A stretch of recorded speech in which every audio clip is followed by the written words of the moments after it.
Hello and welcome back to the channel. I'm Tim, and today I'm continuing my playthrough of Silent War 2.0 with the IJN expansion. Campaign number 3, Turning the Tide. Yes, finally getting back to this one. I think it's been close to a year and a half since I left off with this, but I'm bound and determined to finish this campaign, so here we are. Being that it's been a year and a half since I've played, I'm obviously going to be a little bit rusty, so I apologize for that ahead of time. It might take me a little bit longer having to look up some things and muddle over some things that were coming to me immediately previously because I was playing it so frequently. But anyway, glad to see, well, I don't see you, but glad any of you that are continuing to watch this are here, and let's get right into it. So we're going to start off, as always, once I find my sequence of play card here,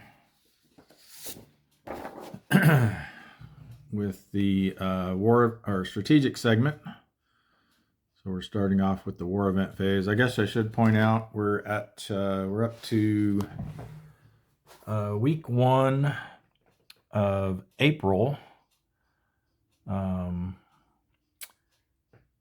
1944. And actually that reminds me, I believe we're due for a redo or a reconstituting of the war mix. Been doing that every 2 months, I think, is what the recommended interval is for that. So on the even months, we've been doing that, I believe. So before we get to any actual combat, I'll pause and take care of that. But we can go ahead and get through some of this preliminary stuff here. So war event phase, we're going to roll a d10. If it's a 0 to 3, then we'll roll again on the war events table. And the way I've been doing that is actually rolling 2 dice at the same time. The black one will indicate whether or not we have a war event, and then the white one will be the war event if we do. So 0 to 3 on the black die will get a war event, otherwise nothing. Just noticed that camera I got a new phone, actually just a couple days ago, and I'm noticing now as it shifts focus, it seems to snap the picture a little bit. I know this one has more cameras on the back of it. I think there's like 5 or something like that. So it might be switching to different cameras as it zooms in and out. Okay, we got a 2, so that is going to be a war event. Find that table. Sorry for being a little bit disorganized here. I don't know if I had that on a separate card or if I had to look that up in the rules. Is that on a player aid somewhere? Does not look like it, so hang on while I find that. Okay, right. The war events are are in the scenario book. Thought I had printed these off, but maybe not. So we're in War Period 3, so we're using this table here, and that was a 7, which is going to be Special Mission Airstrike on Surabaya. The player must deploy 10 submarines to Surabaya. Only contacts with C2 and TF results are used. All right, so we'll need to mark that with a special mission zone marker. And Surabaya is right here. So it doesn't look like we're going to be able to get 10 subs there. Probably just these. we've got 4 subs there, and then if there are any coming out of Fremantle, if I remember right, there's that special rule where that's like the one case where they can flip to their patrol side on the same turn as doing a transit move if they're responding to a war event. Looks like we got 1 sub at Fremantle, so if he rolls good enough or well enough to be ready for sea, we may be able to get a 5th sub into there. All right, so that's our war event. I apologize for the glare. I need to get my I have a paper that I was taping to the bottom of my light here to prevent that, so I need to do that as well. Okay, next up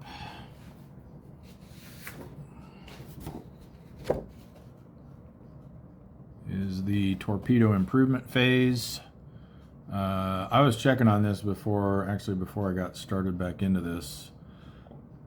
I don't think we're going to be seeing another torpedo improvement phase for the rest of this scenario, because we're currently at 595 ships sunk, and I believe you have to get to like 1,040 or something like that to be able to improve your torpedoes to +2. So I don't think we'll be having to worry about that for the rest of this scenario anyway. All right, so let's go to the intelligence and weather event phase. So we'll roll a D10 on the ultra table.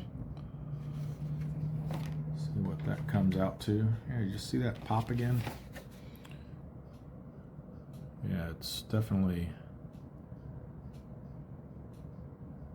yeah, it's like a slightly different angle. It looks like it's switching to different cameras on my phone as things get closer or farther away. Hopefully that's not too annoying. All right, rolling on the ultra table, we got a 7, and that is on player aid card. Here it is. War period 3, die roll of 7. The Bonins and South China Sea 2 are going to be our ultra areas. So the Bonins and South China Sea 2. Unfortunately, well, I guess some of these can move into there. These guys all have to move out, unfortunately, for the war event. So that's going to reduce the effectiveness of that somewhat. All right, next, for the weather phase,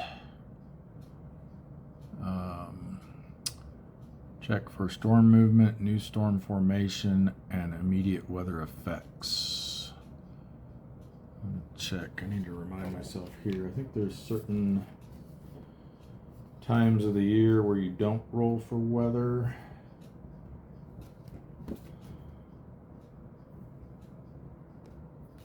Yeah, here we go. Here's the, this camera straightened up a little bit. Here's our weather table.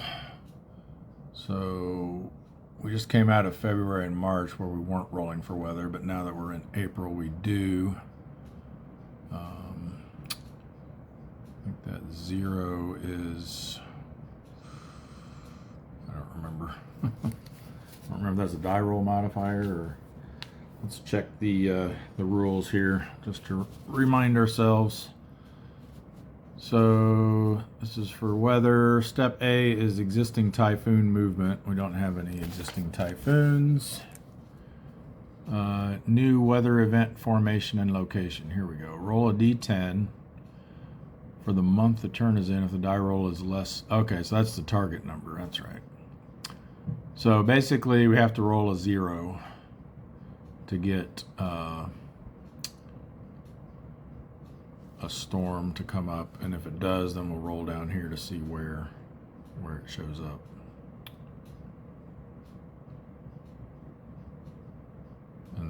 it moves to once they're out there already. All right, so rolling a D10. Anything but a 0 will be no weather. Ooh, pretty close to 0 there. All right, so we don't have to worry about that. And that will finish up the strategic segment. Then we go to the RRR segment. So first we consult our master submarine reinforcement list and place and remove submarines as appropriate. So let's find that. I really do not like how that's switching like that. I might see if there's a way to disable that. All right, we're in April 1944. So we've got the Bashaw, the Bluegill, and the Flounder coming in at Brisbane. The Gavilan, the Guavina, the Perch 2, and the Tilefish at Pearl Harbor. And then returning is the Drum, the Gurnard, the Muskellunge, and the Tuna. So we'll need to find those and mark them appropriately. They'll start making their way back to, I think they go back to Pearl Harbor, if I remember correct, for the return. I think I've been marking them with 2 RTB markers so that we know that they're actually returning and not just going back to the nearest base. So let me find those.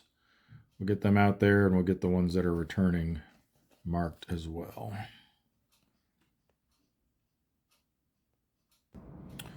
All right, so I've located all of those, and I just realized I had that backwards there for the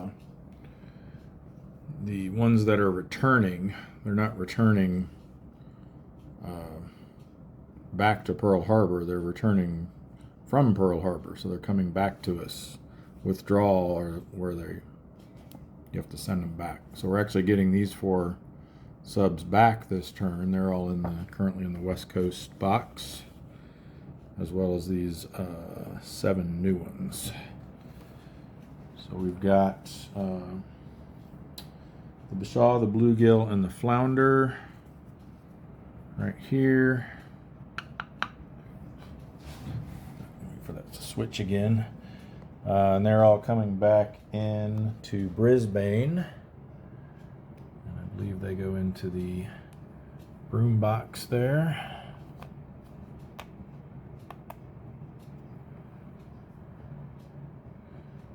Confirm that though. And then yeah, that's correct, the broom box. These 4 then are coming into Pearl Harbor, so we'll add them to these, and the 4 that are returning also come into the Pearl Harbor broom box. So a lot of new subs there. Well, new and returning. All right, I also checked the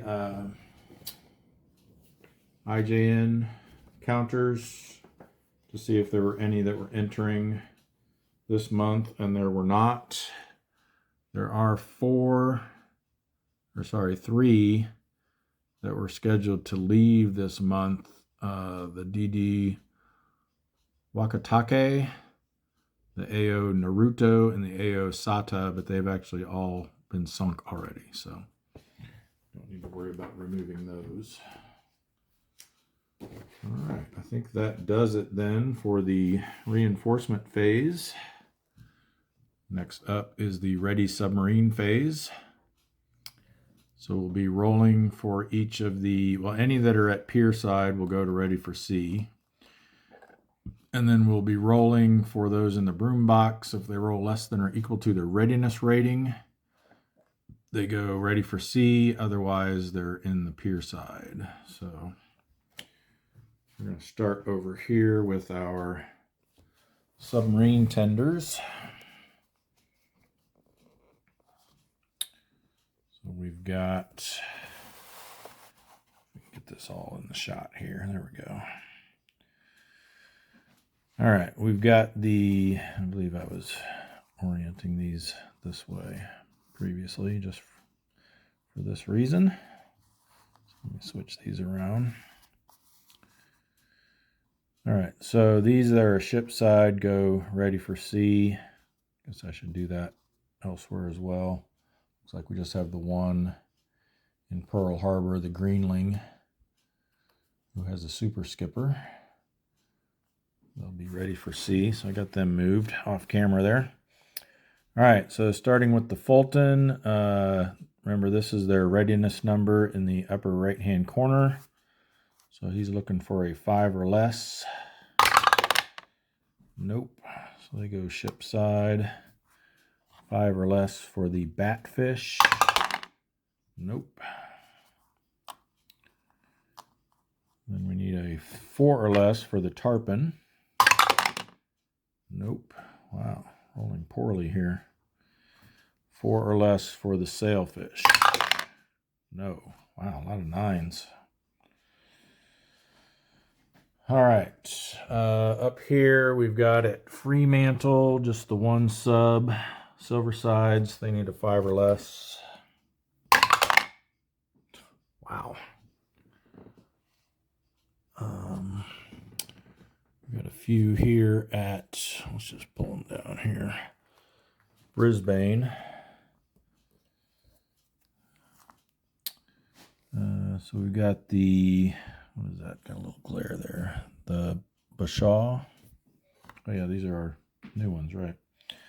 5 or less. No.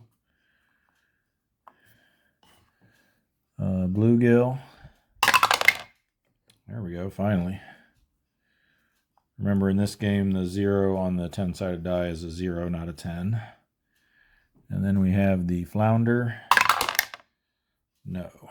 So only the Bluegill made it out.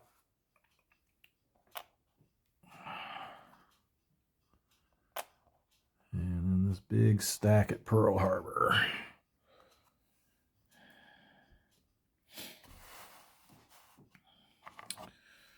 All right, the Shad, 5 or less. Yes.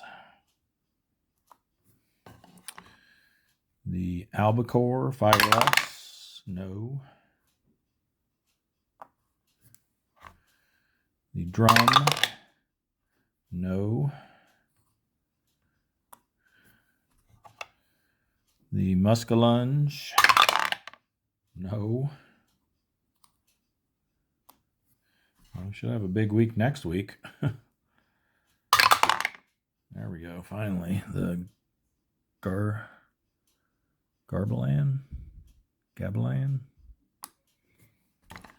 Guavina, 5 or less. Nope, just missed it. The Perch 2. Yes. The Tilefish. Yes. The Bowfin. Yes. Now we're getting hot. And the Angler. No. Spoke too soon. All right, well, about 50-50. Slightly less than the expected odds of 60%. All right, so these guys are all ready, along with the Greenling. These guys have to wait till next turn. All righty. I think that's it then for the ready submarines phase. Now we go to the repair phase. We do have a few, well, actually just 2, I guess, in repair boxes. So let's get them checked out and hopefully some repairs made. All right, we've got the Rattan needing to roll an 8 or lower to get out of the repair box 1. in Pearl Harbor. And he does.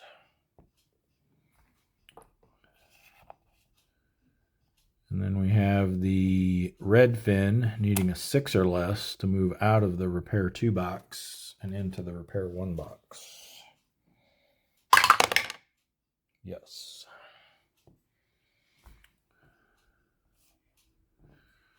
All right. That will wrap up the RRR segment. Well, except for it's the RRP segment. Because you got the 3 R's, but then you got prep for operation phase also. So let's do that. And that's just moving everyone from the done section of their op area to the operating section. To figure out this camera keeps getting tilted on me when I tip it up and down. I need to adjust the legs a little bit here. Pardon me while I make some tweaks. There we go. All right, so real exciting here. Just moving everyone up. Make sure I don't miss anybody. I know there's been a couple times where I've said, hey, I don't even think I ever moved them up.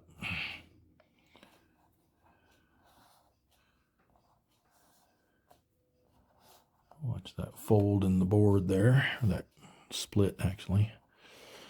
Down here, and that looks like everyone. Okay.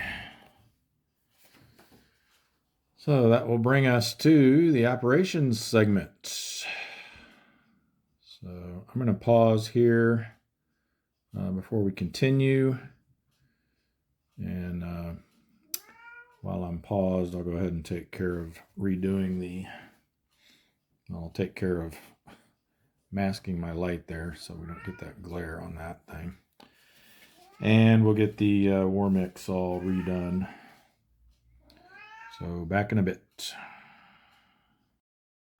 Okay, while I was paused there, I got the war mix all redone. And I believe I have figured out how to disable this camera switching lenses when things go in and out. Well, no, it does not look like the thing I did worked. Might have to look into that a little closer. Oh, that was weird. All right, well, I downloaded a utility that was supposed to allow you to turn that functionality off, but it doesn't seem to be working, so I guess we'll have to deal with it for the time being.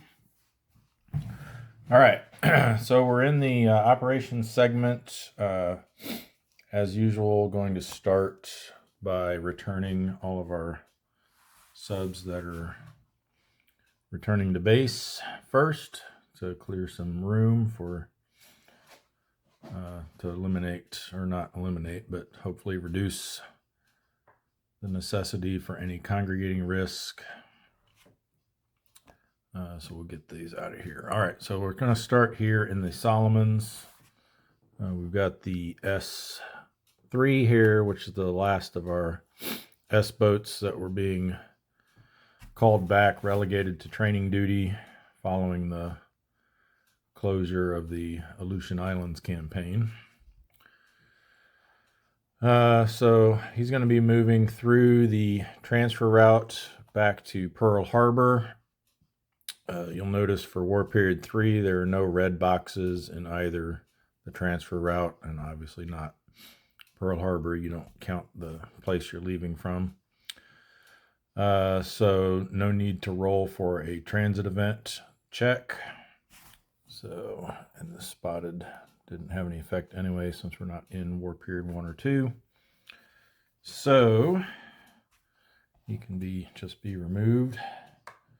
Put over with the other subs that have been removed from the game.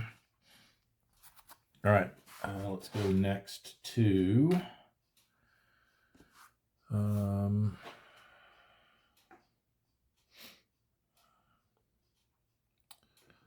let's see. I think we're going to have, well, let's start up here, I guess. We've got these subs in the Sea of Japan that can make it back to the Sperry through the Aleutian or the Kuril Islands. We've only got, there's 3 subs here, but they form a wolf pack, so they only count as 2 for congregating risk. So we're got no issues there. We do have 1, 2, 3.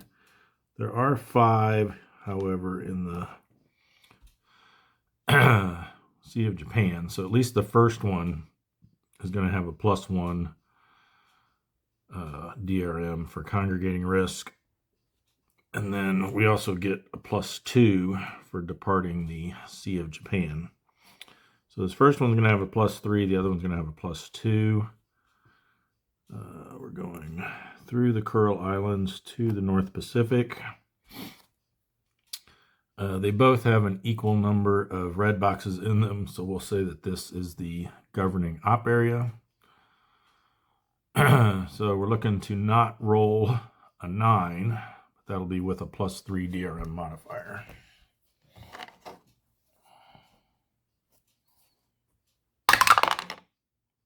So 2 + 3 is only 5, so no transit event check there.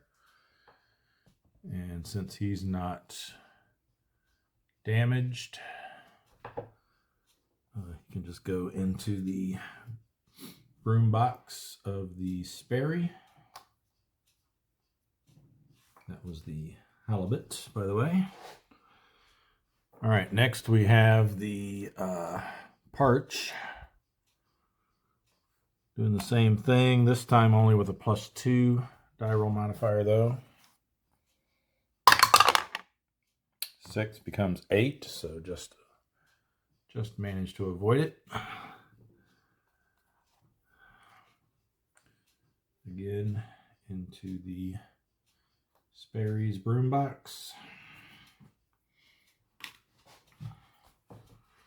Alrighty, where do we want to send the rest of these guys? We've got 1 sub here. 1, 2, 3, 4, 5. They got 5, so he's going to have congregating risk. Actually,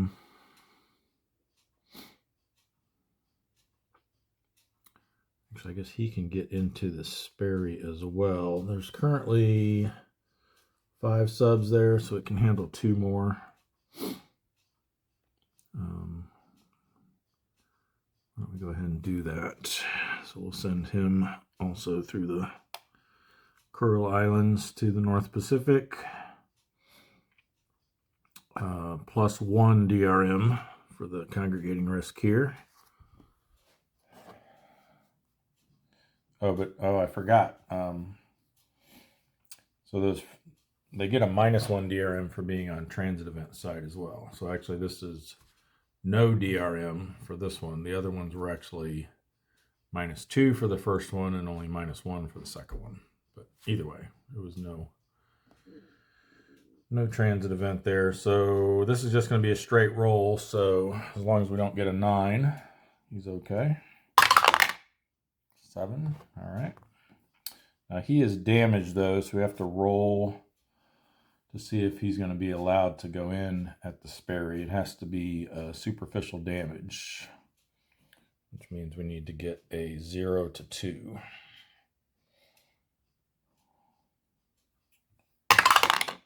And nope. So we'll have to wait there and make their way back to Pearl Harbor next week. Okay, I think that's all we're going to try to send there. So next we have the Fulton over here in the Marshall Islands op area that these 2 can definitely get to. This one can get to. This one will probably start making its way there. We've also got the Bushnell down here, remember, so let's see, this one can make it to the Bushnell. This one can as well. Actually, this one in the East China Sea can. So I guess we can decide if we want to send him to the Bushnell or to the Fulton. We're looking at capacity-wise. The Fulton has 2 subs currently. The Bushnell only has 1. So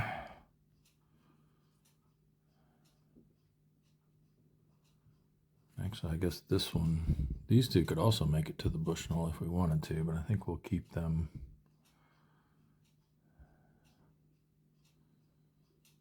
Yeah. The other thing we need to keep in mind is these ones that are responding to the SMZ, they're going to immediately RTB once they're done. So we're going to need room for at least 4. Of course, we could always just send them back to Fremantle as well. We got plenty of room there. So yeah, we won't worry about that, I don't think. All right, so I'm going to send, almost forgot. We got this guy here too that attempted to get into the Fulton last week and was unable to. So he's going to have to make his way back to Pearl Harbor. No red boxes along that route, so he makes it in fine, but then we have to roll for damage. This is the Apagon. So let's see what his damage level is. 3 is light damage, so he's going to go in repair box 1. Joining the, who's that, the Redfin?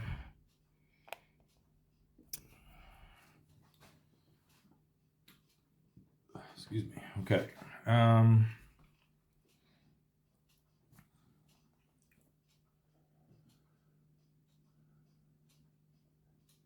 Let's go ahead and send this one over here. So transit move again, -1 DRM, but there's no red box here anyway. Don't count where they're leaving. So he's going to go into the Fulton's broom box. That was the Kingfish. There's 3 subs there now. Let's do the same with the Flasher. Again, no transit event check needed.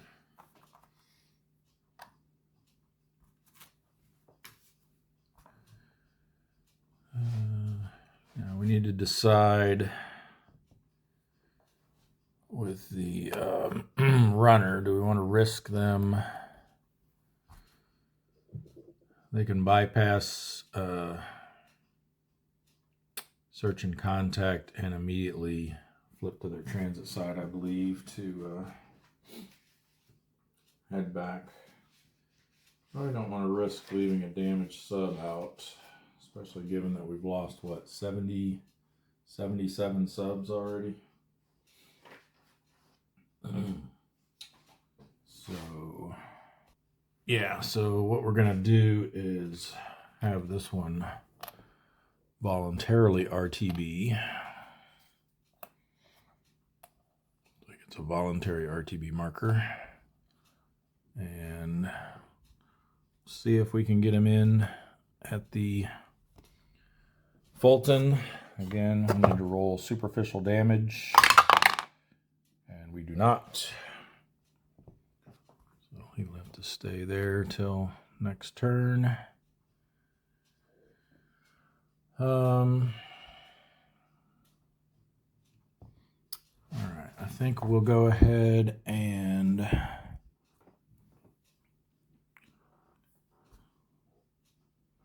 let's see who all we can get in at the Bushnell here, and then we'll decide which one we want to send this one to. So we've got the Tang here with Super Skipper Andrews. They're going to slide down here. There is one red box, but with the -1 DRM for being on the transit side, they don't need to bother rolling. So they will go into the Bushnell's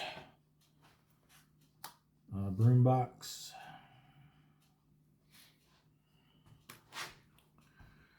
And we've also got 1, 2, 3, 4. Yeah, there's only 4 here. Moving through here, there's already 4, so that's going to cause congregating risk. We can't go through this way. You can do patrol moves through there, but not transit moves. So he's going to go. You know what we can do to avoid that? If we hold off, if we go ahead and send one of these down first to the special mission zone, we can avoid him having to do a transit event check. Let's go ahead and move the burrfish out of the Yellow Sea through the East China Sea to the Marianas.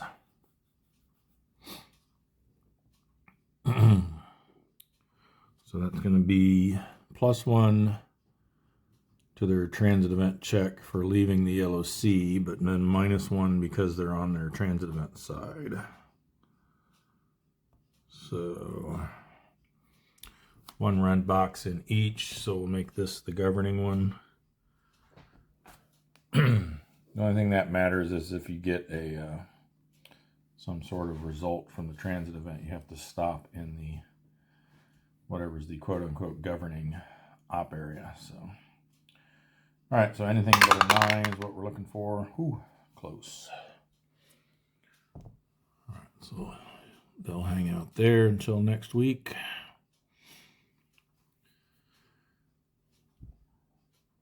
And we'll do the same with the, who is this? Archerfish.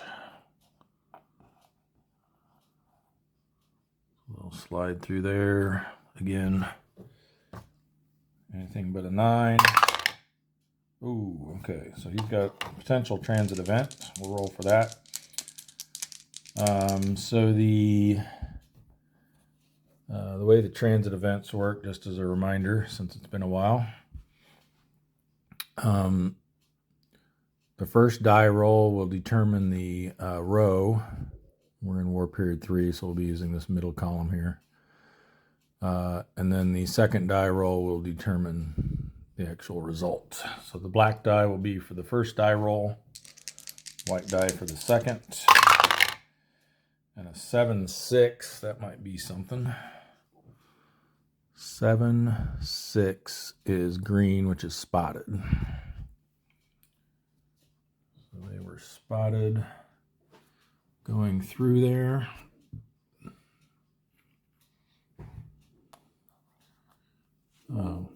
Excuse me. But then now we can roll to see if they lose their spotted marker, which on a 6 or less, they will, and they do.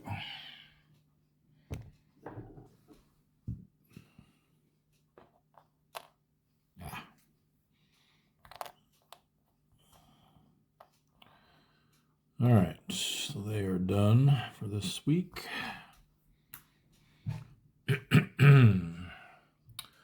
I think that just leaves the one there in the East China Sea. I guess we can decide now. We've only got, so there's 2 at the Bushnell right now. There's 4 at the Fulton. I think I'd rather have them go into the Bushnell. We've only got this one other one. Well, probably him too, because he's damaged. We'll send back there as well.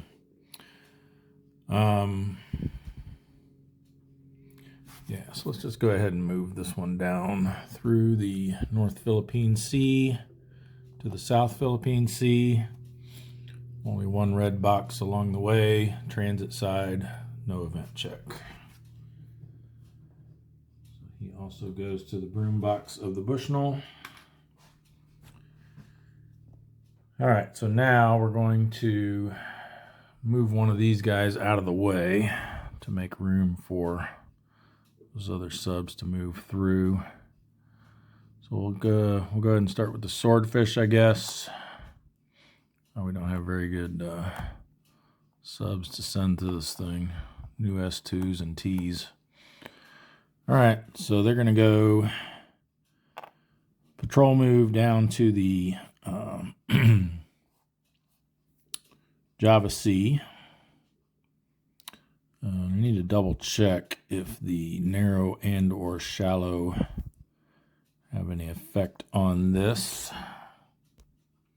Yeah, no effect on transit events for that. The shallow would have a +1 DRM to transit event die rolls, except it's only until radar is available, and all of our subs have radar now, so that's not an issue. There's no crash diving, so once we get to actually doing combat here, we won't be able to do a crash dive if needed. And then also, because it's narrow, it'll be +1 to contact rolls. So there's that. All right, so we do the transit event check into the op area first, and then I believe we do a second transit event check to actually move into the SMZ. Yes, that's correct. So first we do, oh, actually I'm just noticing here, War Period 3 has no red boxes, so we're not even going to need to do a transit event check anyway. But if it did, we would have to do a transit event check for patrol moving into here, and then another transit event check to reposition into the special mission zone with a +2 DRM using this op area's area activity chart. But as it stands, we don't need to do any of that since there's no red boxes, so we just move straight into there. So now we get to do search and contact, and then remember, because we're in a narrow op area, we get a +1 to this roll. So just as a reminder again, we'll be rolling on these charts up here. Well, the one is actually, we're rolling on this chart. That's an example there. So we're in War Period 3, so we're looking for a 5 or higher to make contact. And this will determine the density of the contact. But we get a +1 to that roll. And then the second roll, assuming we do make contact, will be what we actually end up finding. So, and this will also have a +1 to it. And remember, for this particular war event, we can only count C2 or TF results. So if we get basically a 3 or less, because remember we're getting the +1, it'll be no contact. So we're looking for 4 or higher on the black die and 4 or higher on the white die. So they both have to be at least 4s for us to find anything.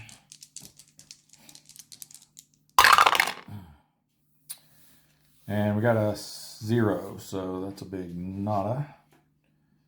Now if we had rolled a there's a couple special cases. There's a loner contact, which I forget how that comes about. Or if you roll a double 0, that's actually a sub versus sub contact. But again, for this special mission zone, we would ignore those anyway.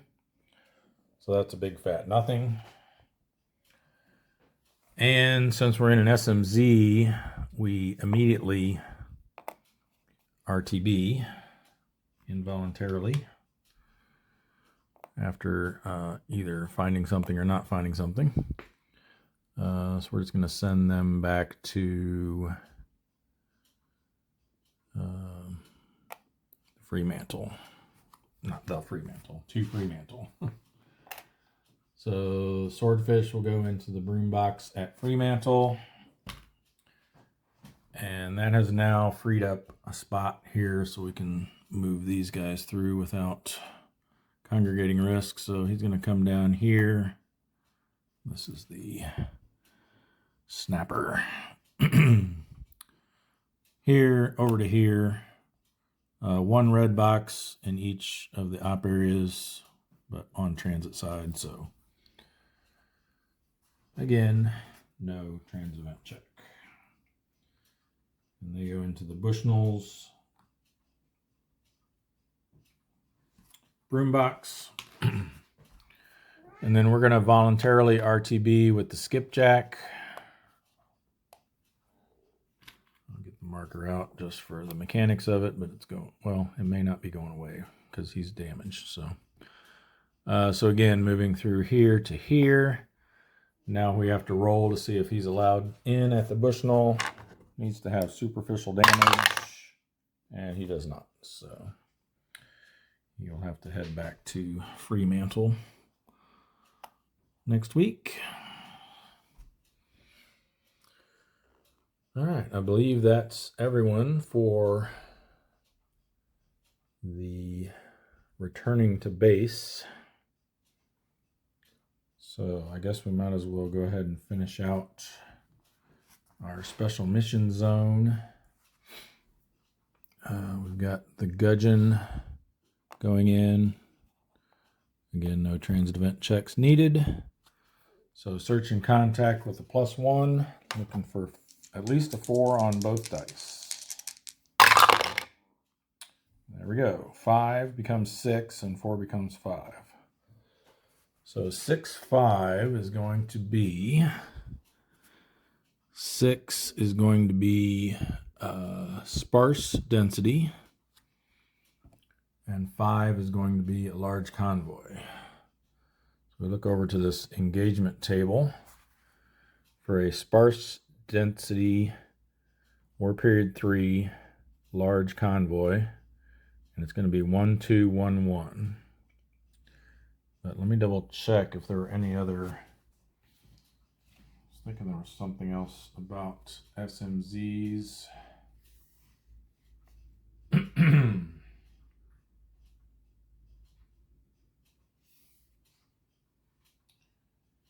When in an SMZ, the submarine conducts a mission given if it's search and contact. All die roll results are increased by 1 activity level. Oh, so sparse becomes low, low becomes moderate. Right. That was the. I knew there was something special about the special mission zone. So actually, instead of sparse, that's actually going to be low. So we've got a low density, large convoy, 2, 2, 1, and 1. So I'll get that set up on the combat display and meet you there. All right, so here's what we found. We've got one of these no solution markers here in column B. He zigged away, so that's not going to be a target. I'm thinking, given that we're only a T-boat with 6, of course it gets bumped up to 7 with our torpedo level, and only 3 defense, I think we'll play it kind of safe here and just settle in column A. And then we have to decide if we want to go aggressive, standard, or cautious for our posture. If we go aggressive, we would normally reveal 1 extra. So this is called the tactical rating, if I remember right. The last number there is how many ships you flip over.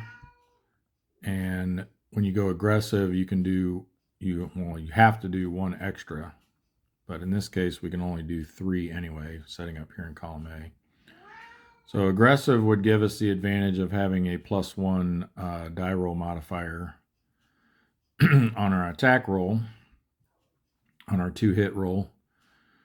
If we go cautious, then we only have to flip over 3, which we're only going to be doing anyway. So there's not really much advantage to going to cautious, other than there's some benefits if we happen to flip over a diligent escort. But I'm thinking let's start off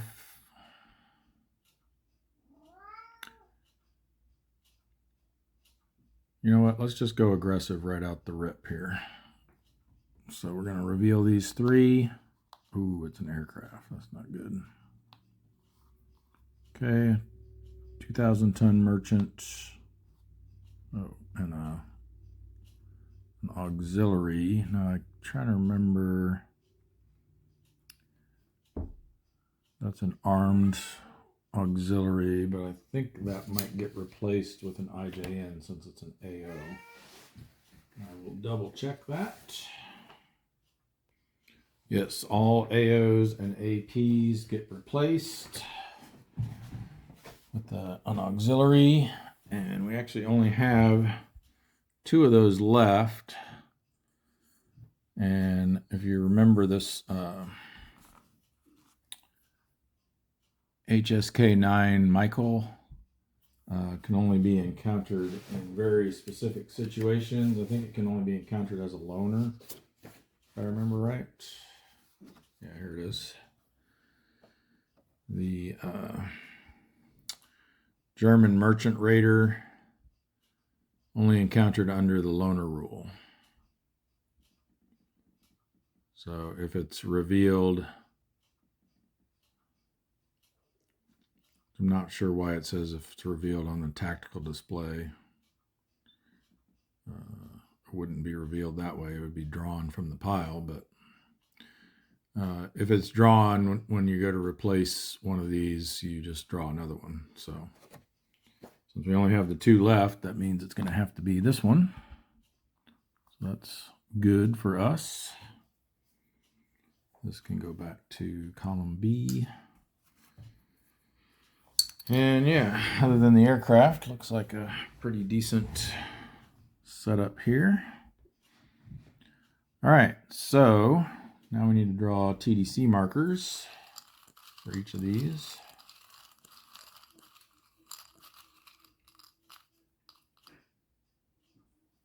Which will modify their defense up or down.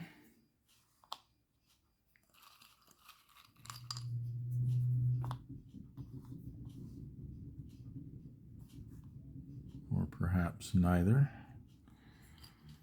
All right. And then we flip a number of TDCs equal to our, we place a number of TDCs equal to our tactical rating, but in this case we can only place 3, and then we flip them all over. So, I guess we didn't really need to place one on the aircraft now that I think about it. So my +1 for that and -1 for that. Oh boy. Now let's figure out what we got here. So for this merchant, since he's in the same column as us, he's got 1 defense. Oh, the other advantage of going, I just remembered, of going aggressive is all the TDC markers are subtracted by 1. So this is actually 0, that's a -2. And that includes even if it's a -3. It can go down to -4.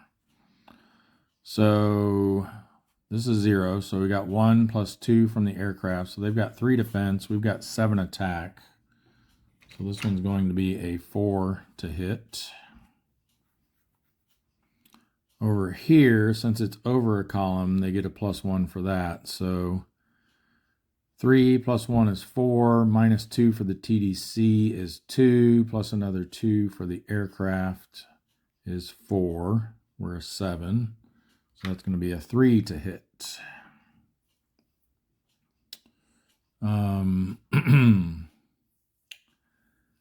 Yeah, so I think, given that it's only 1 difference, I think I want to go after this guy since he's a lot more tonnage. All right, so we need but remember we get our -1 die roll modifier too. So this one actually needs a 4 or less to hit, and this will need a 5 or less to hit. All right, so we're looking for a 4 or less on the black die, and then if we get it, the white die will be our damage roll. 0.7, nice. And then do we also get +1 to the damage roll. I don't think it's going to matter in this case, but just confirm that. Oh, right. We don't get a +1 to the damage roll because we're aggressive. We do get a +1 to the damage roll, though, because of our torpedo modifier being +1. So we are looking at... so the 0 obviously was a hit because we needed a 4 or less. And then our 7 for the damage roll actually gets bumped to an 8. And that was a 9,000 ton ship. So that's going to sink it.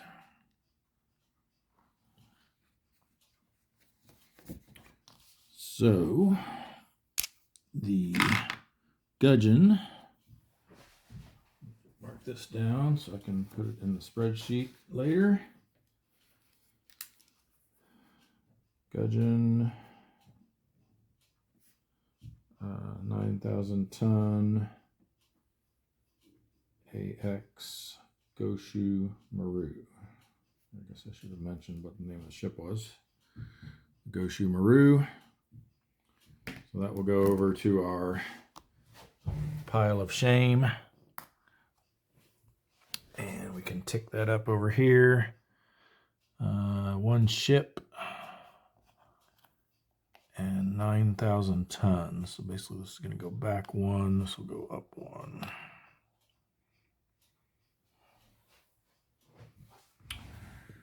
All right, then we have a counterattack from the aircraft. So they're at 2. And then we add in the, so there's a few things to add in. We add in the ASW value of the war period, which is 3.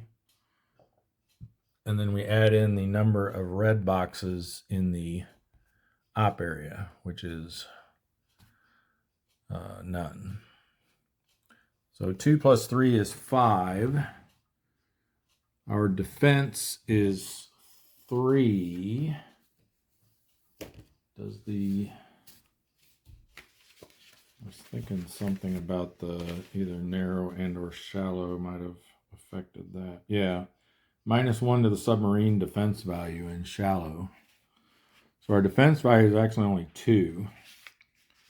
So 5 to 2. So we're going to be on the 3 to 4 row of the counterattack table.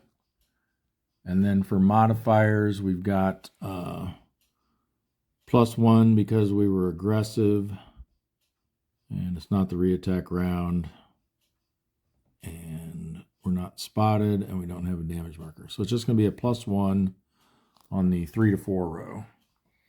And again, for this one, I roll 2 dice simultaneously because some of these results require a second die roll. So if we happen to get one of those, we'll already have it rolled. But the black die will be the initial roll. Ooh, that's going to be bad. 9 on the 3 to 4 row. Actually 10 on the 3 to 4 row. They're going to make us pay for this. So that's damaged RTB, but this plus means if the second die is a 7 through 9, and then we're actually sunk. And fortunately, it was only a 4. So we're damaged and we have to RTB.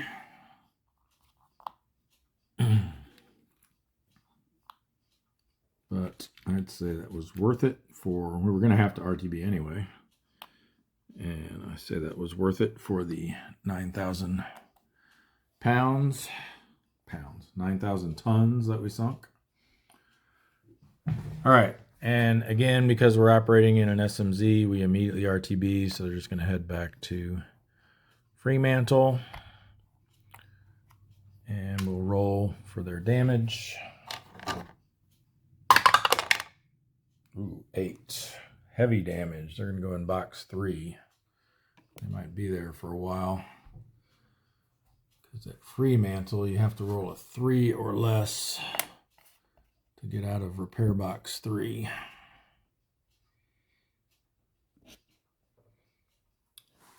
Let's see, I guess I've been get these the same way we do in the tender display. All right, well, that wasn't so great. Let's see. I mean, it was, I guess, mixed result there. Sea Dragon's coming in next. So again, +1 to our search and contact rolls.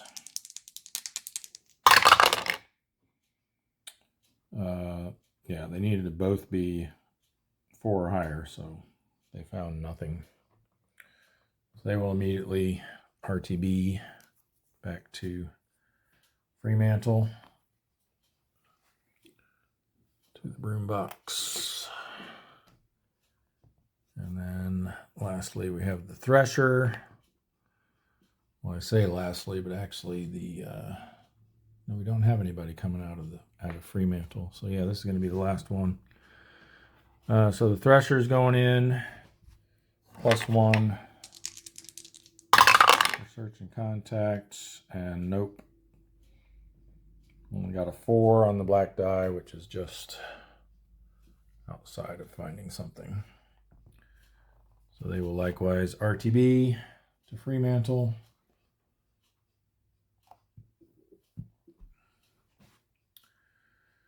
And that'll do it for the war event. So I think next we'll focus on this ultra area over here in the South China Sea 2. We'll have the Pike move into there. So for their transit event, there is one red box here, so they'll have to roll. And hopefully not get a 9. Nope. And then search and contact, and then again, because this is an ultra area, that gives a +1 to our search and contact rolls. Okay, I stand corrected. I looked it up to be doubly sure, and the +1 DRM for the ultra, as well as the +1 DRM for being in narrow, only applies to the first roll, so the roll on the area activity chart. So actually, I may need to go back and find out if the gudgeon actually did encounter a large convoy or not. But in any event, we'll roll this first for the Pike. So +1 to the black die, regular value for the other. So 6 and 3. So 6 is going to be low density, and 3 is going to be a small convoy. So it's a low density small convoy in War Period 3, but then because we're in an ultra area, we get to add 1 to each of these columns that have a number. It won't add 1 to the D column, but basically we're going to have 3, 3, and 2 instead of 2, 2, and 1. So I'll get that set up and be back.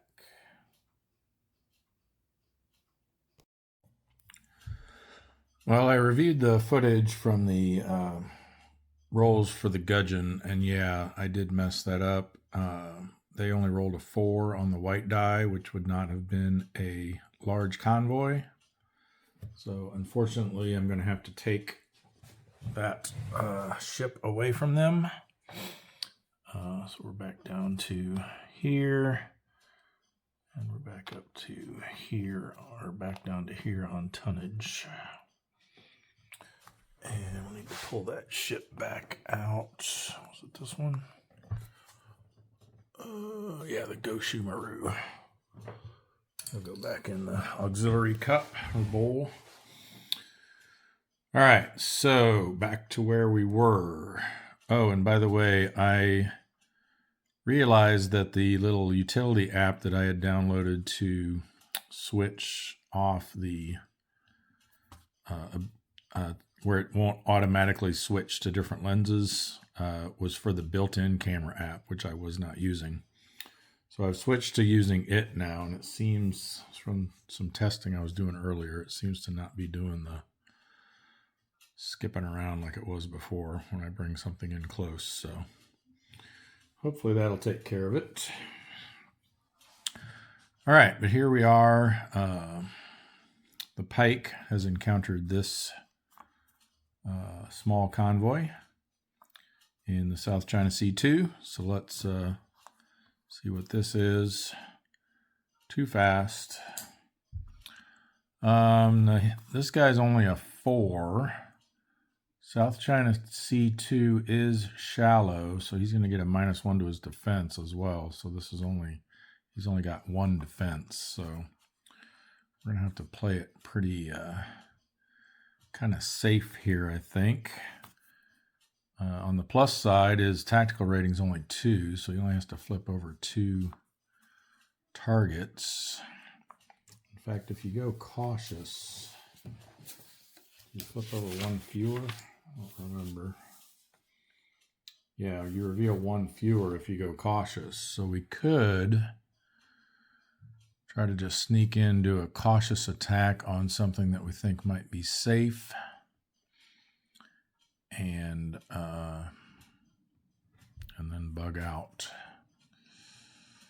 Why don't we go set up here in column B. We'll do cautious posture. So we only have to flip 1. We'll flip this one. Oh, another auxiliary. So I guess we got another crack at the Goshu Maru.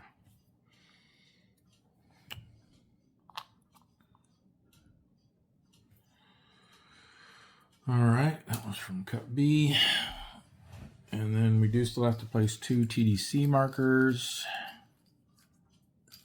So we'll do 1 here. Let's hope for a nice -3 on that one. And we'll put our second one up here as a backup. All right, what do we got? 0. And 0 on that one as well.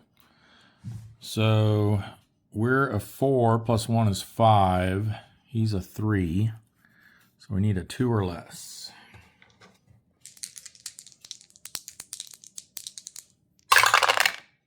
Oh, we got it. And a 7. I believe is what we rolled before when we thought we sank this. 7 for, let's see if we can get it in the shot over here somewhere. 7 on the 9,000 tons. Actually with a +1, so it's actually an 8. So yeah, definitely sunk. All right, so the gudgeon didn't get her, but the pike did. So the pike gets 9,000 tons, AX Goshu Maru. And we can put our trackers back where they were. So this goes here, and this goes here.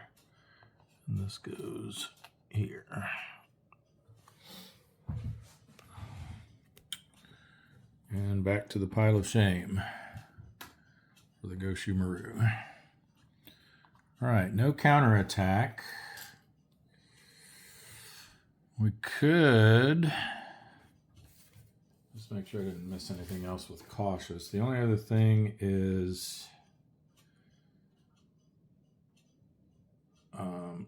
oh yeah, you're supposed to designate one of them as the unmodified TDC, and then any others have 1 added to them. So obviously that was our one we chose as the unmodified. Really only matters if you're doing like a split shot. Yeah, and then also if you don't target the one that you designated as the unmodified TDC, then that also has a +1 to your 2 hit roll. Yeah, looks like that's the only other thing. So we could stay cautious. Just flip this one here over. See if maybe we get lucky again. Why don't we do that? Oh, look at that. Little 1,000-ton merchant. We'll take it. 2 TDC markers again. We'll go here. And we'll go here. Ooh, -3 on that one. +1. But now these all get a -1 because we're in the reattack round. So this is a 0. So we'll designate that as our excuse me, unmodified TDC. So he's a 1, we're a 5. So we need a 4 or less.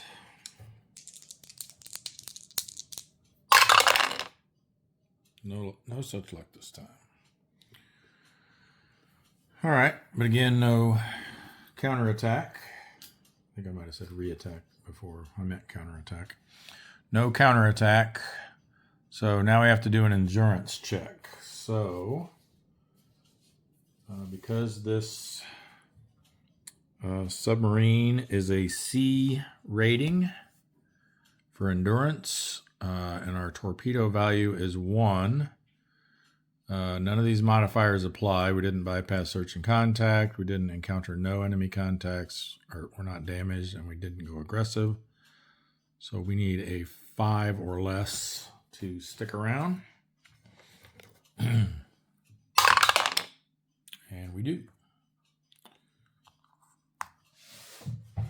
We will go to the done section. Let's go ahead and bring down the porpoise.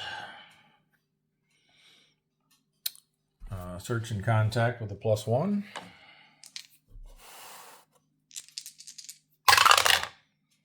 Five, 4.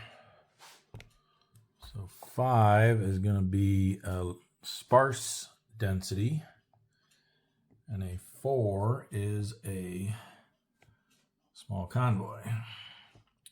So sparse small convoy this time, but remember we add 1 to each of these columns. We're not at war period 1. Here we go. So it's 3, 2 is what we're going to have. Nothing for column C or D. All right, another no solution here. Too fast. Boy. I was thinking maybe we could, if we set up here, then we could slide over to column C in the reattack round if we wanted to avoid flipping anything else over. Let me go ahead and do that.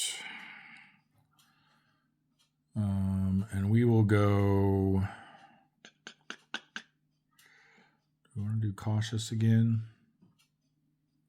I think so. We'll go cautious. We'll just flip this one over. All right, a little 3,000 ton merchant this time.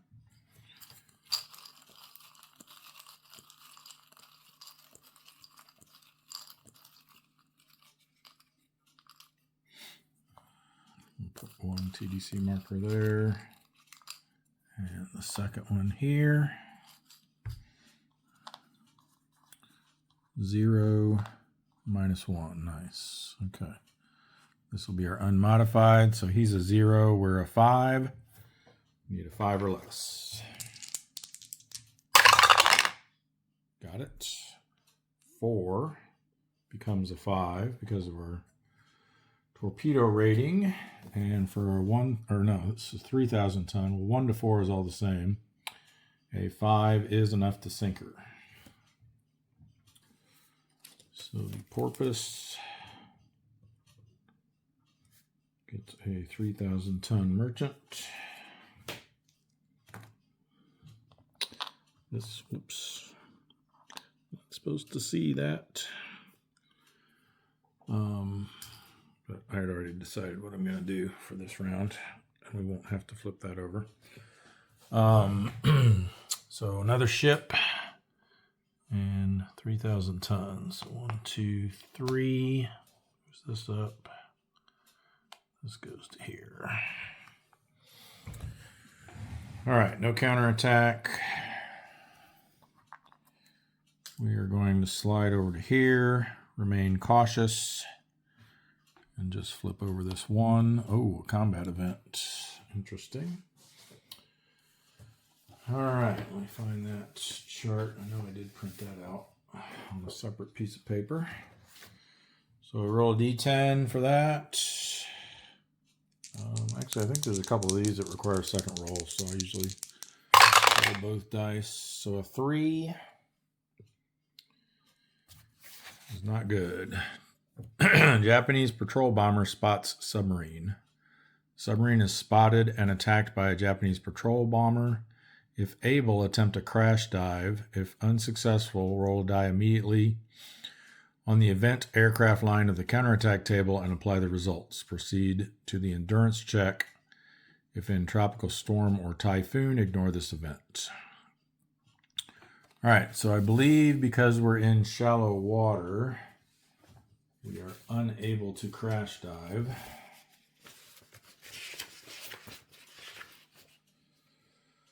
That is correct. So we have to go to the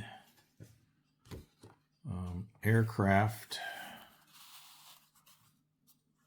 event aircraft line of this table here. We are in the re-attack round, so we're going to get +1, but we're also cautious, so we get a -1 for that. We have no damage marker, and we're not spotted. So it's going to be a straight roll on this bottom line down here. And that could potentially require a second roll, so we'll roll another die with it. 5 is spotted. So we have been spotted. Now we go to our endurance check. So that just immediately ends the combat too, even if we had more things to flip over or whatever. Okay, so endurance check. There's no DRM for being spotted. So again, this is a C rating, torpedo value of 1. So we need a 5 or less. Got it.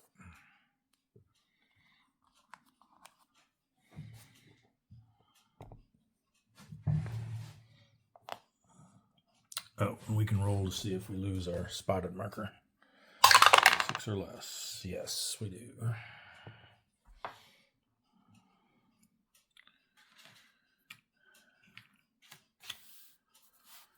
Okay, next we're going to bring down the haddock. Oh, I guess I was forgetting. The porpoise, I think we did do this for the pike. The porpoise was supposed to roll for a transit event. Only a 9 would have done anything. Let's see. Hopefully we don't roll a 9. Nope. And then this will be for the haddock. Nope, safe. All right, good. So the haddock comes down, search and contact with a +1. Ooh, 10, 3. That's going to be a high density.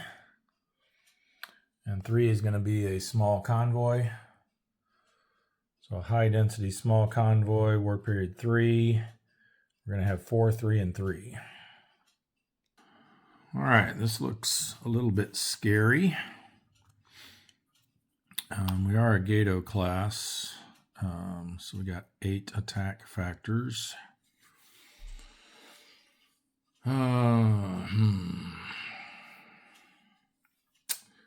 I think we're going to go cautious here just because of all of these rising sun flags I'm seeing. That way we only have to flip 3. We'll do these 3 meatballs. Ooh, there's a 7,000 ton merchant. There we go. And a 2. And, ooh.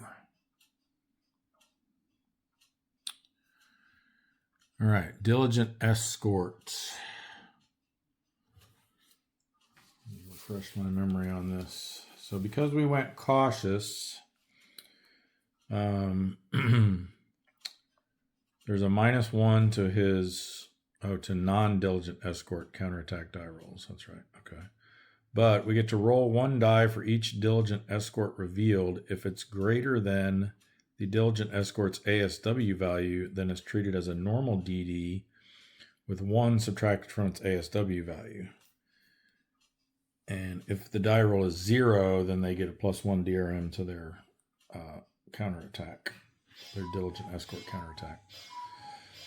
Now, the good thing about if we are able to have it treated as a normal destroyer is that then we can unflip it with our radar. So let's hope we can do that. So his ASW value is 5. So we need to roll greater than a 5.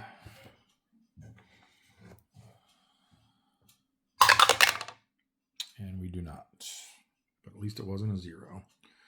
All right, so he gets an immediate attack on this diligent escort row of the counterattack chart. And this -1 cautious attack posture doesn't apply to this one. So we're hoping for a 0 to 5.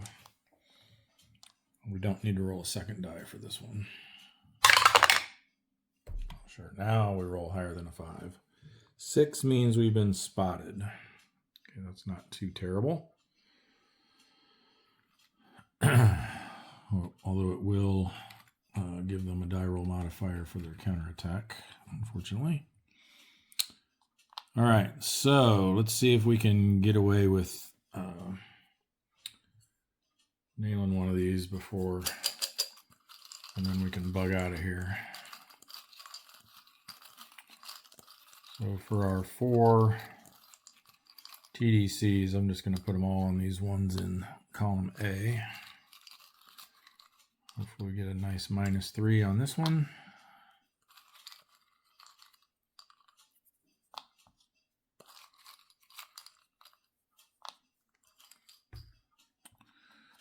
All right, +3 there, yikes.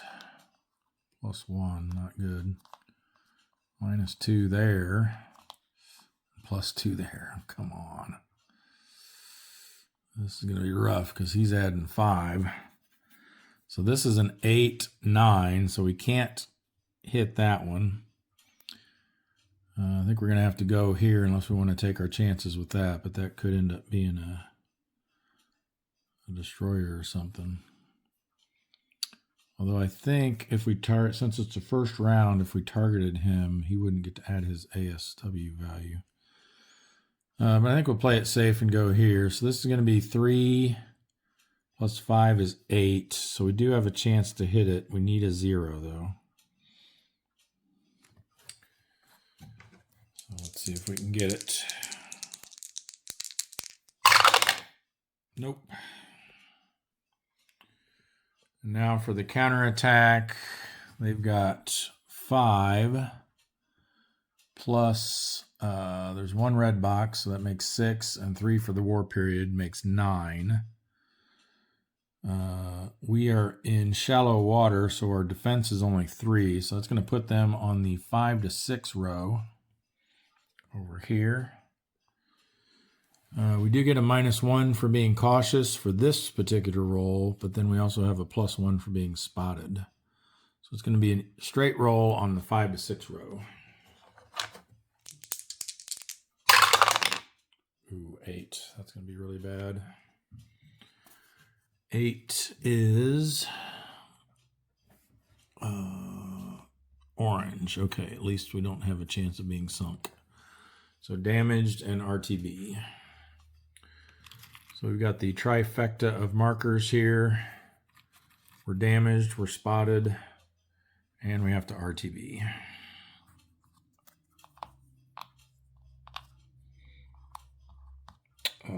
So we don't need to do an endurance check. We can roll to see if we lose our spotted marker though, and we do.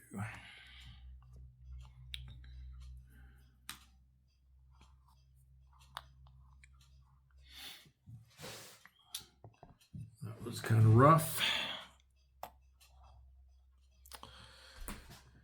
Okay, there's no one else that can reach that ultra area, so why don't we next go up to our other ultra area? We've got the Balau already there. So we'll do a search and contact roll for them with a +1. 5, 4.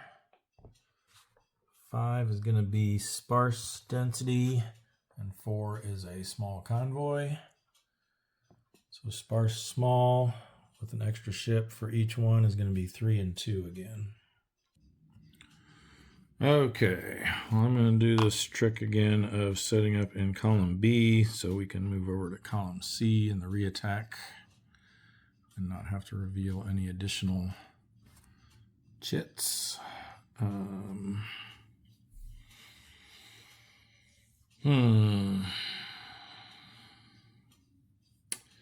Let's go standard attack posture.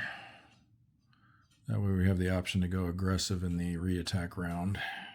So we're going to have to flip 4. We'll do the 2 in our column. This is a destroyer. Let's see which one it is. We may decide to unflip him.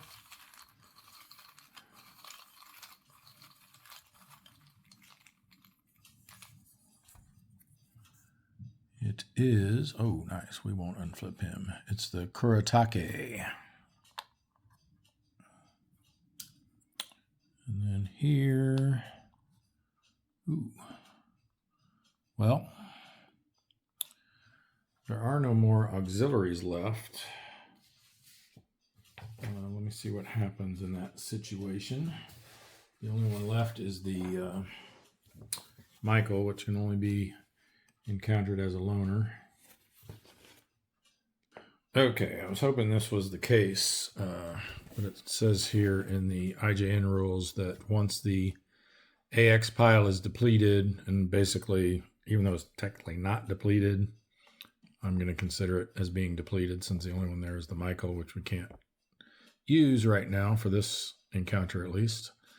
Players revert to using the original auxiliaries as used for normal play and no longer replace them. So we get to target that 11,000 ton auxiliary, which is nice. Let's hope they don't get too much over here to help them out. Ooh, we get that one.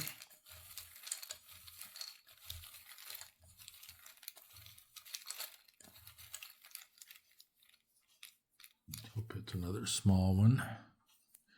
It is not. It is a Natushio. And let's try this. Ooh. Now those, do those get replaced as well? Let me confirm that.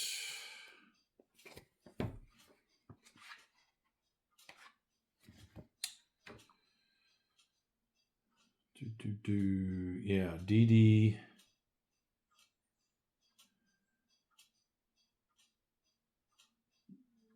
Yeah, DEs are drawn from the DD pile, so we just draw a destroyer to replace that one as well.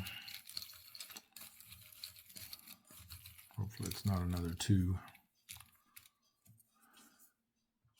Huh, it's not. It's even worse. It's a 3. Hamanami. Oh boy. Well, on the plus side, if we survive this counterattack, we can slide over and only have to deal with the Kuretake. That goes back to Cup A. And time to place some TDC markers.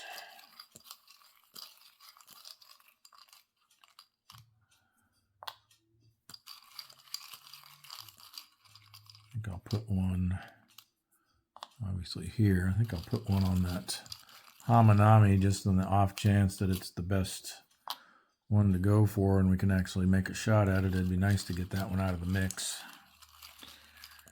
And I guess we'll target this unknown one as a potential backup.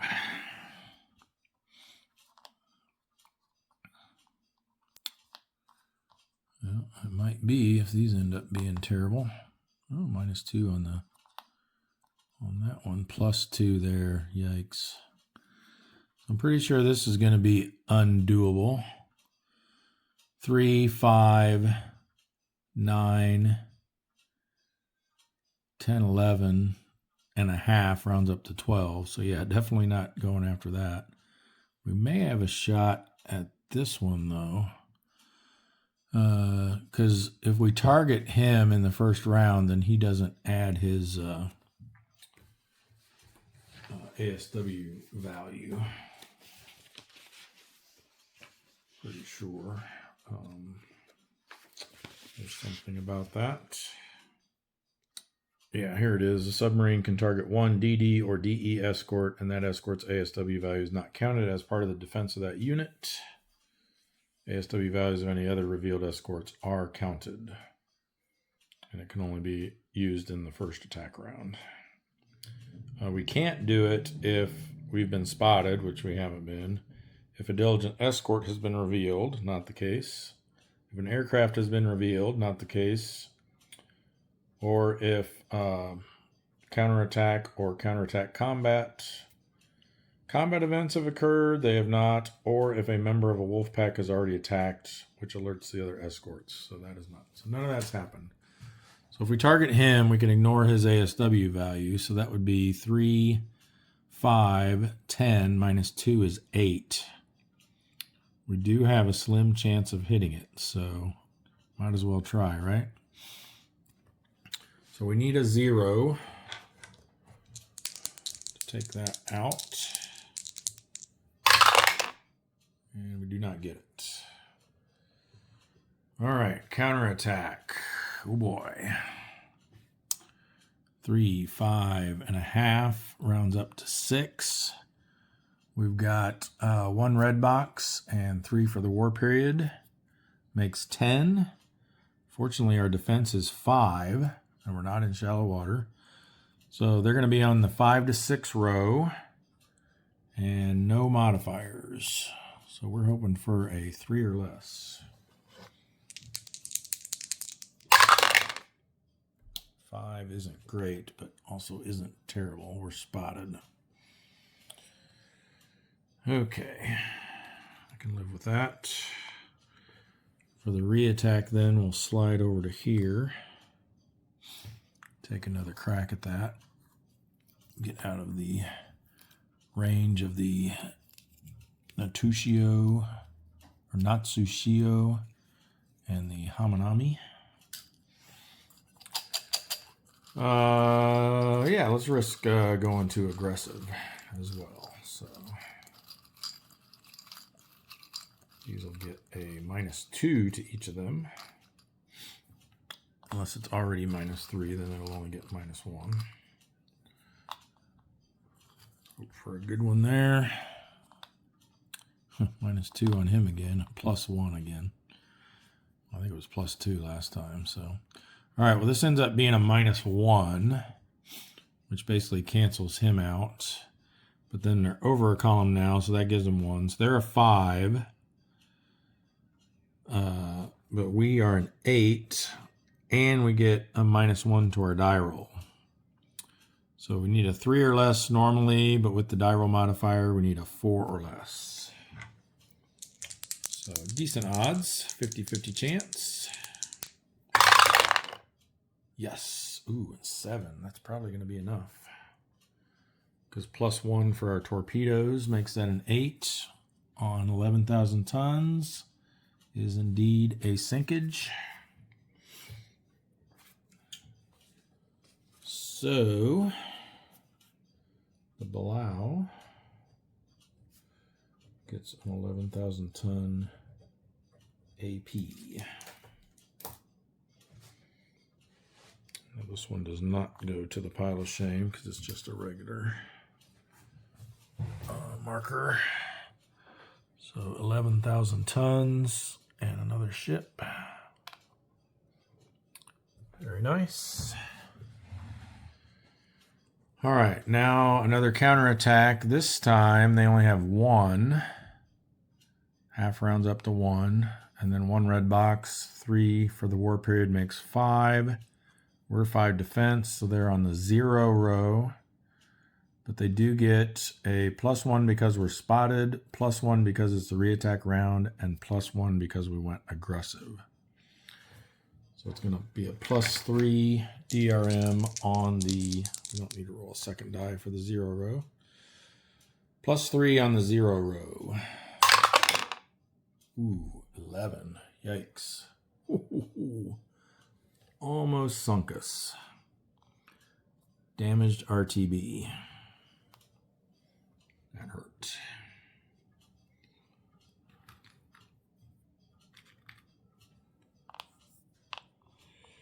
We'll roll to see if we lose our spotted marker. We do.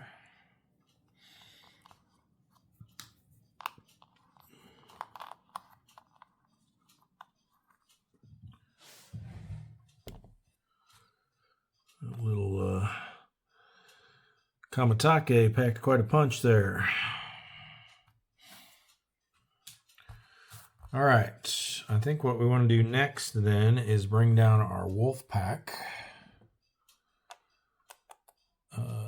Now, I believe they get a benefit to the transit event check for being a wolf pack. Let me confirm that real quick. Yes, -1 DRM for being in a wolf pack, but each member of the wolf pack has to roll for the transit event. So we'll go, well, actually, with the -1 modifier, we don't even have to roll because there's only one red box there. So that's good. So no worries there. No congregating risk or anything. So we can just roll. Now we have to decide if we want them to operate as a group wolf pack or a group pack or a barrier pack. If we treat them as a group, they get a single die roll on the activity chart with no modifier. Well, we will get the +1 for it being ultra though. If we do a barrier, then we make a single die roll with a +2 DRM, but then only one of the members of the wolf pack is assumed to have made contact. The others have to roll a die and only intercept on a 0 to 5.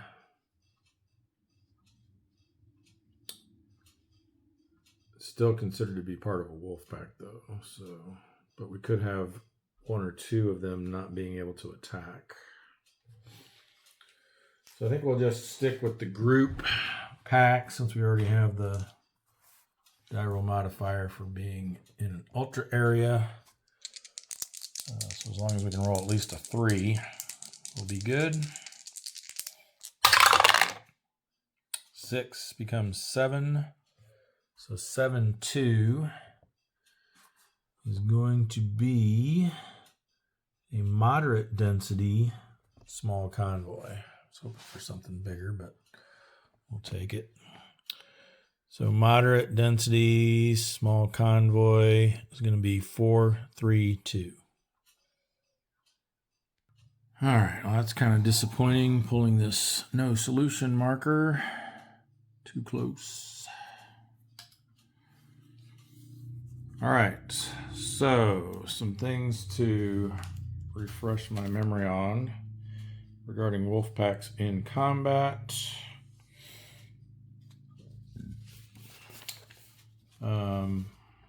We can have up to 2 subs in each column.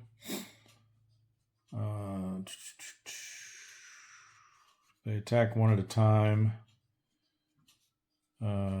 And yeah, this thing here is what I was looking for. Revealed escort level. So each submarine will have its own revealed escort level, which applies to its attack and counterattack.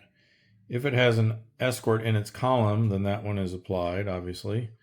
If the submarine has an escort in an adjacent column and no submarine is in that column, the escort's ASW factor is also applied. So basically, if we have a submarine in an adjacent column to the one that we're currently attacking with, we can ignore the ASW values of any ships in that column. So let's see, all 3 of these are Gatos, right? So let's put the Ray here. We definitely want someone in column A to go after all that. We'll want someone in column B to cover anything that might get flipped there. And I think we want this guy to be in column C, so that he can just solely focus on whatever that is. Alrighty. Any other Yeah, and then we have to roll to see if they're able to reattack or not. I remember that. If anyone gets spotted, the entire wolf pack is spotted. Okay, now here's a key thing too. So currently our wolf pack experience is at 6. We want to get that to 9 as soon as we can, because once it does, we can deploy, I think, up to 3 wolf packs, maybe, or 2. I know we can deploy more wolf packs. I think they might be able to have more subs in them as well. In order to get Wolfpack experience, 2 or more subs have to sink an enemy ship in any one combat phase. Which the combat phase is the entire attack and reattack, I believe. 14.0. Yeah, you got your first attack round. You got your counterattack round, you got your reattack rounds. Yeah, that's all considered one combat phase. So as long as at least 2 of these guys can sink somebody, we'll get a Wolfpack experience. So, alrighty, why don't we start with this guy here. He's going to go standard attack posture. So flipping over 4. Okay, again, we leave that as is now since we don't have any more AOs to replace it with. Okay, a destroyer there hiding under a meatball.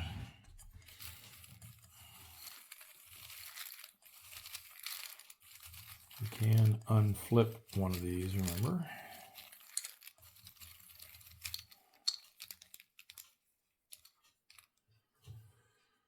Okay, we got the, oh yeah, we're definitely unflipping this. The Amatsukaze. So we'll leave that there. The nice thing, since it's got a meatball on the back, we won't necessarily have to flip it in the reattack. I mean, we probably will just because we'll have to flip so many, but it will be one of the last ones we have to flip. So we've only flipped 2 so far. Why don't we go for this one next? Oh, another destroyer hiding under a meatball. At least that one won't count against us. It will count against the Robolo, though. This looks like it could be a bad situation here for this wolf pack. If all these end up being destroyers. I guess for our 4th one, we'll go here. Let's hope it's that light cruiser. Nope, another destroyer.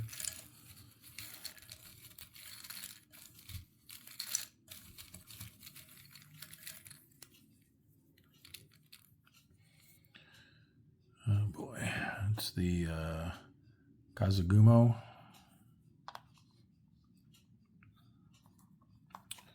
Back to Cup A with that. I might as well keep that handy. All right, so we need some TDC markers for the Ray. This is where I think having posture markers would really help, because each of these could be at a different posture, and having to remember that throughout the entire combat can be a little tricky. Let's go there, obviously. And there. And I guess we'll target this destroyer in our lane just in case, because we can ignore his ASW if we target him, since we're the first one to attack. And for our 4th one, we'll put it there. All right. Well, that's going to be a no-go. -1 there, +3 there. Yikes. And +3 there. All right, looks like this is our guy. We've got 2, 3, -1, so back to 2. We're an 8, so we need a 6 or less. What would this one be, just out of curiosity? 3, 6, 7, 8. So we'd have to get a 0 to hit that one. All right. Then what did I say it was? 6 or less for the merchant. Let's get this out of here. Come on. Oh. Missed it by 1. Would have only damaged it anyway. That's a bummer. Not looking good for getting Wolfpack experience here. I think we'll go here next. And you know what? Let's take a chance and have him go aggressive. Because these won't count against it. Well, unless they're an aircraft. Aircraft obviously will, but... Oh, man. This was a rough pull.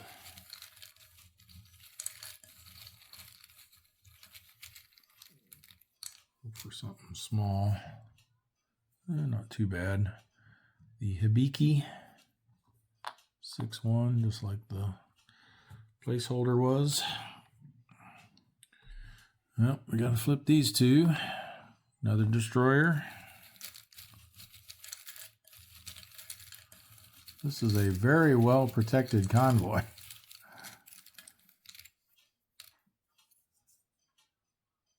The Fujinami.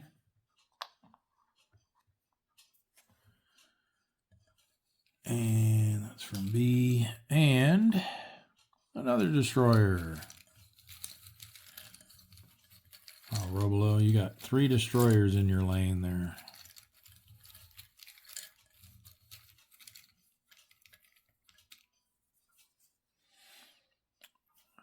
Another big boy, Hatsuharu. All right. Well, at least the Gunnel doesn't have to worry about them. You can just focus on this target here. And we'll still pull markers for them, obviously.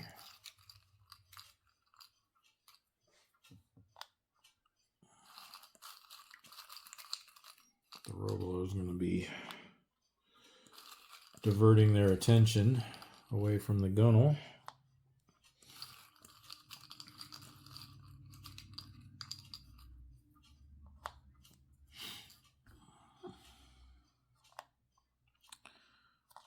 +1, +2. Oh, -3 over there. Okay. And +1. Looks like we might need to go across columns here. Yeah, because this is going to be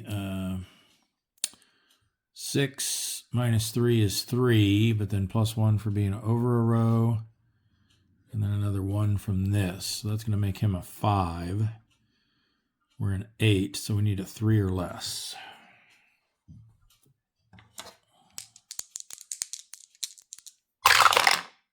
Nope.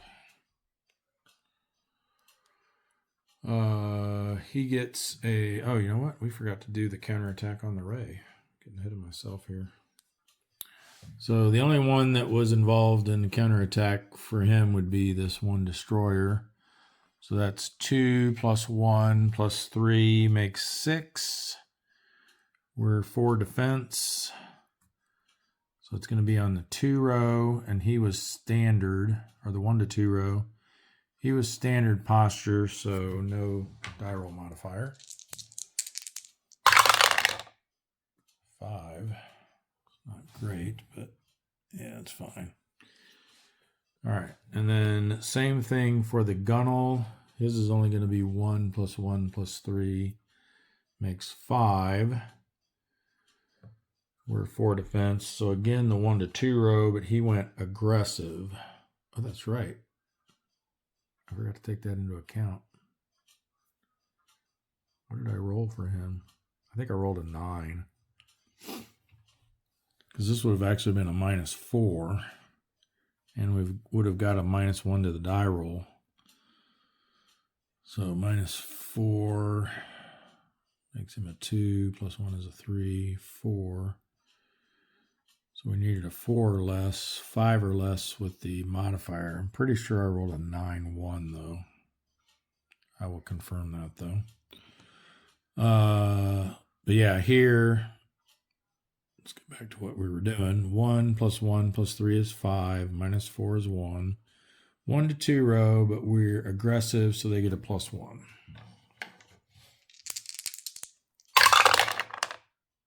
Nothing. All right. What I'm going to do, I've got these little cubes that I've been using for Knights over Stalingrad and Knights over Odessa to mark some different things. So I'm going to say aggressive is going to be green. So he's aggressive. This guy was standard, so we'll put a yellow on him, and then anyone that goes cautious will make red.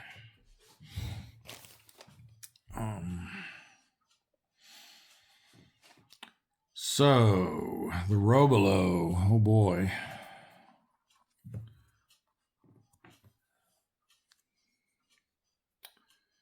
Unfortunately, he has to flip this guy over now.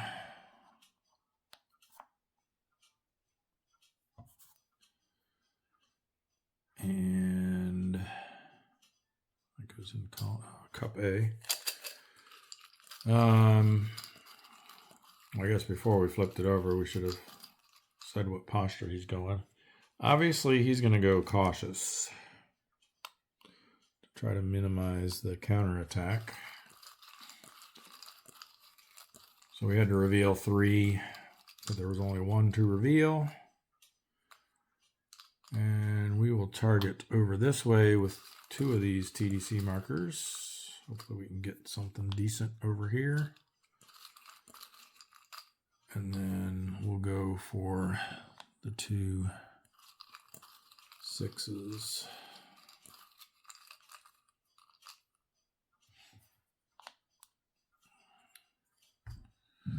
All right. Hey, there we go. Minus 2, plus 1, 0, and minus 3. Interesting. This is obviously going to be the one we want to go after, though. So, can we do it? He's a 1, plus 1 for being over a column is 2. Minus 2 for the TDC puts him back to 0. And then we've got the 6 defense factors from the ASW. We don't have to, we can ignore the ones in these 2 columns because of the other subs. So 8 minus 6 is 2. We can hit it on a 2 or less. Oh, so close. Yeah, we were cautious, so we didn't get any modifier to that roll. All right, now comes this big counterattack we've been dreading. Fortunately, it's only these 3. 6 plus 1 plus 3 makes 10. Minus our 4 defense puts them on the 5 to 6 row with a minus 1 modifier because we are cautious. Roll low. 3 becomes a 2. Nothing. Nice. Well, I think it's time to say goodnight because so Wolfpacks may reattack once but never twice. Each member Wolfpack must successfully roll for reattack. Failure. It's a submarine withdrawing from the current combat phase but still a member of the Wolfpack. But I think they're just all going to decline to reattack. So we will roll for endurance checks. So these are A rating. And the only modifier is going to apply to the gunner, or the gunnel, sorry. Since they went aggressive, they're going to get a +1 modifier to this. So A rating, torpedo level 1, 7 or less, 6 or less for the gunnel. So let's roll the gunnel first. 6 or less. Oh, come on. Should have picked one of the others. We'll do the ray next. We need a 7 or less. Yep, see.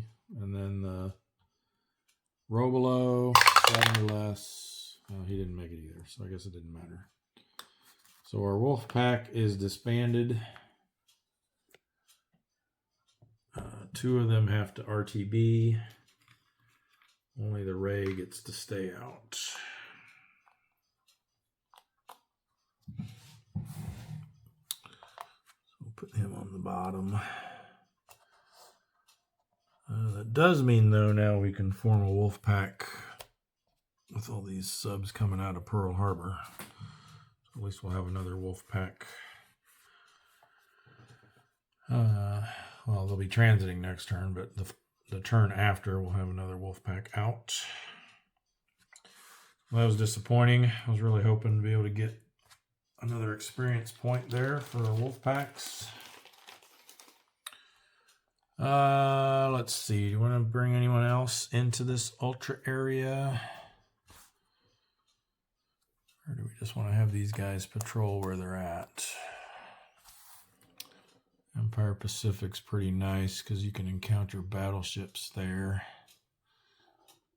I think they'll just stay there.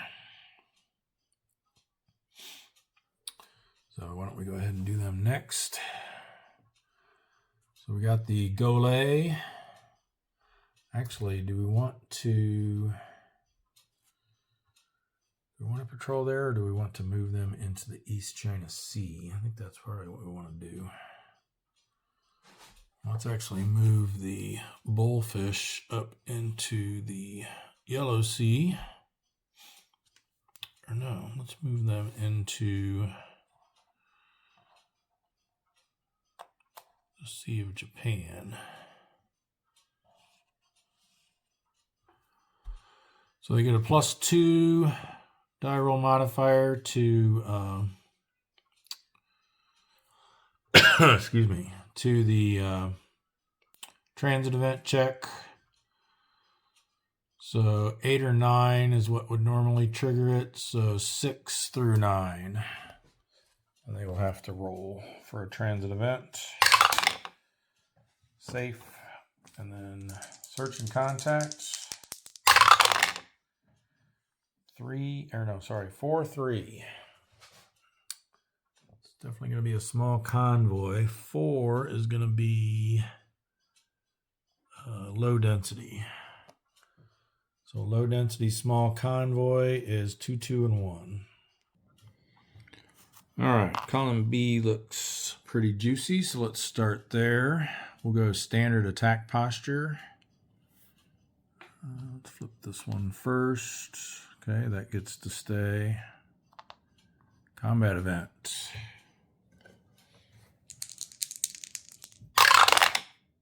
Six. Might be a good one.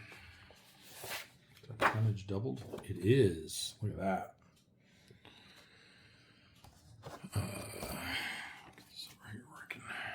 There we go. Tonnage doubled.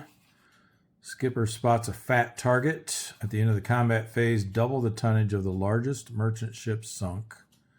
If this event is rolled again or multiple times in a subsequent round, double the tonnage of the next largest ship or ships as well.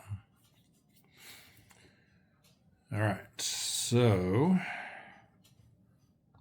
that's pretty sweet. Okay, there's a gunboat. And then we'll do this for our fourth one. Ooh, aircraft. Okay. We can't get away from that either. They cover all columns. All right, so it's the largest merchant ship. So I think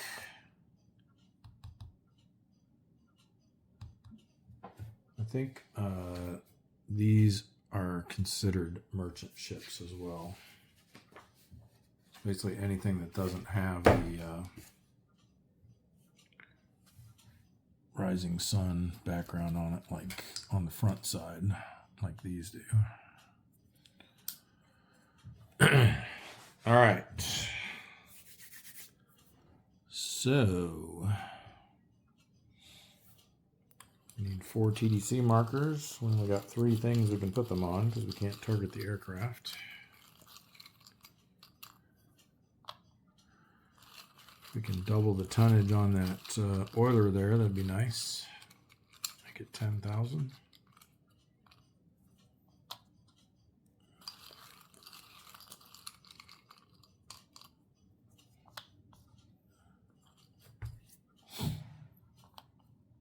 Okay, 0's not terrible.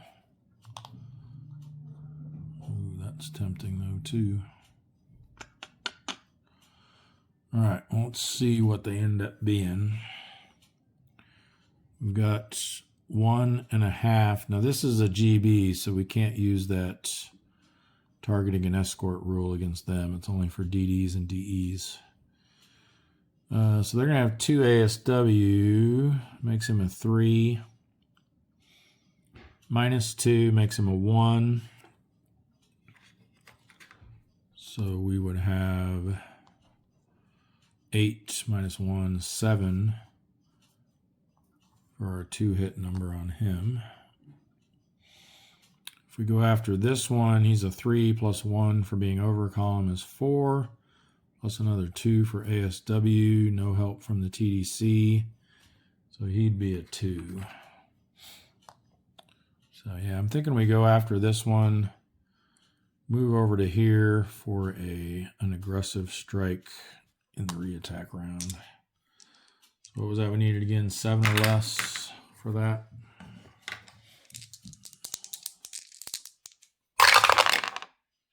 There we go. 4 should be enough for a 2,000. Well, actually, it's a 5. Oh, yeah, plenty. All right, so Billfish, 2,000-ton gunboat. So let's go back to the cup. We'll get one more ship, 2,000 tons.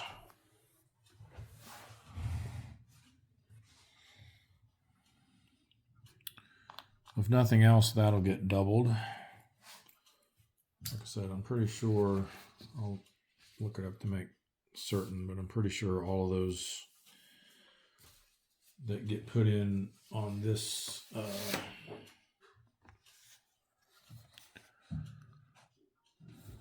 it says merchant/naval auxiliary. I was thinking all of those counted as being quote-unquote merchant class ships. All right, counterattack. Only 1 now because we took that gunboat out. So 1, there are 2 red boxes and then 3 for the war period. So that makes 6. We have 5 defense. Sea of Japan is not shallow, so they're going to be on the 1 to 2 row with no modifier.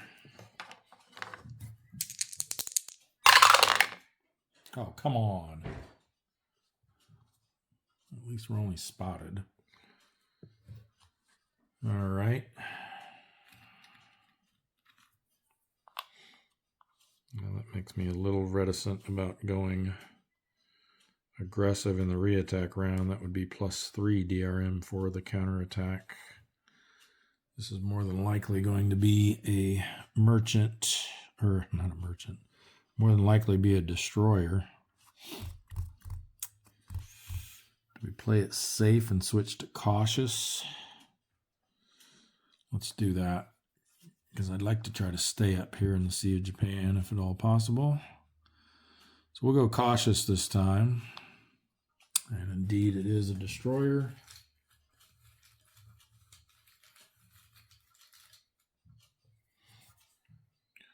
And it is the Kishinami.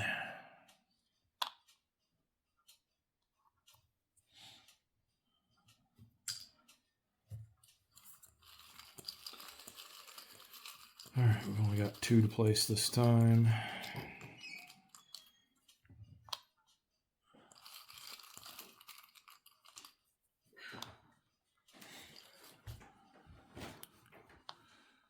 Zero, boo, -1.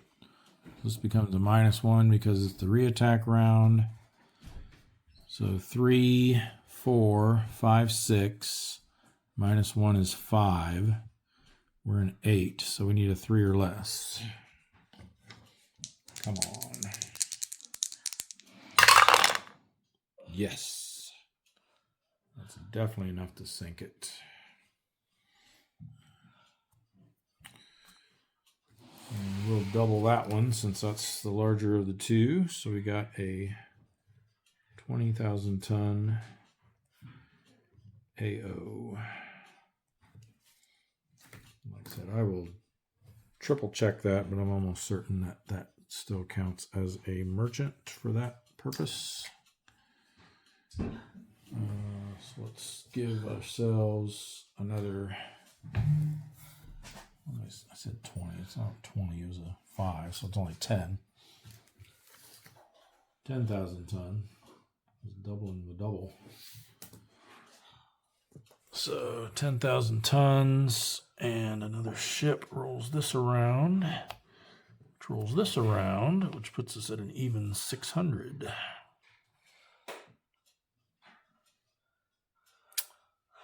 It doesn't seem right. I think I might have moved ships instead of tonnage because we weren't that close to 600, I don't think. I'll correct everything once I do the spreadsheet. Okay, maybe we were that close. All right, counterattack. They have 3, 2 red boxes, plus another 3 for the war period, makes 8. Minus our 5 defense, puts them on the 3 to 4 row. We have +1 for spotted, +1 for re-attack, -1 for cautious. So net die roll modifier of +1. 0, nice. Becomes a 1, that's nothing. All right, endurance check. We did not go aggressive, so we just need a 7 or less. Oh, come on. And then do we lose our spotted marker? We do. Wow.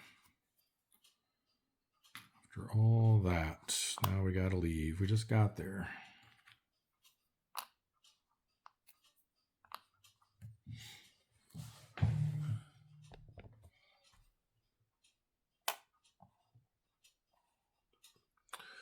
All right, next we'll have the Pampanito patrol here.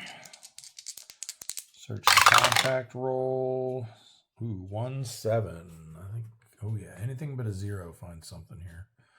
So that's going to be a sparse, large convoy. Sparse, large. It's going to be 1-2-1-1. I cannot believe this. I was thinking, okay, great. I'll set up in column D. We'll hopefully get some big, fat, juicy target over there and not have to worry about much interference.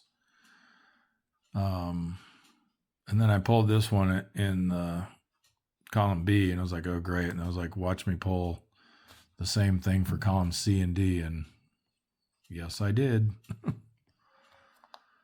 So that one's too far. This one's a bad angle.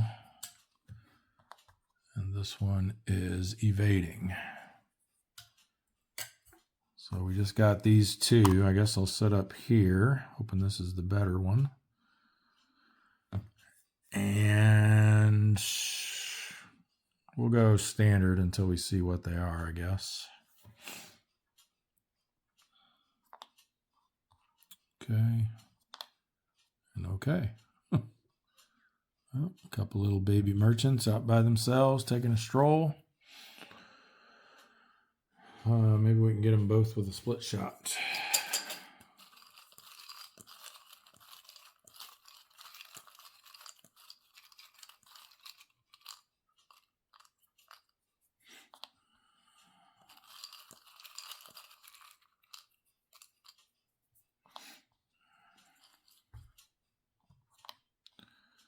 +2 there. Oh, come on.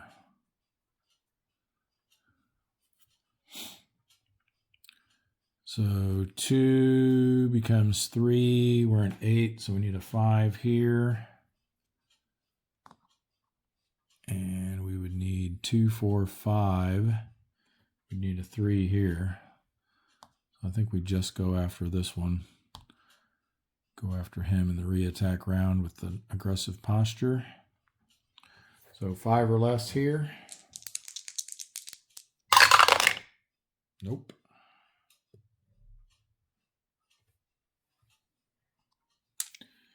No counterattack. I do think we reposition over here just because this one has a higher defense rating. And we'll switch to aggressive and see what we can do this time. Hopefully get some better targeting.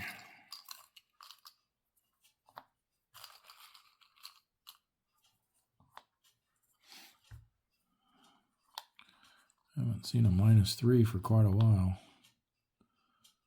Those are better at least. So they each get -2. So this is a -3, makes him a -1. Makes him a 9, actually a 10 with the die roll modifier to hit. That's an automatic hit.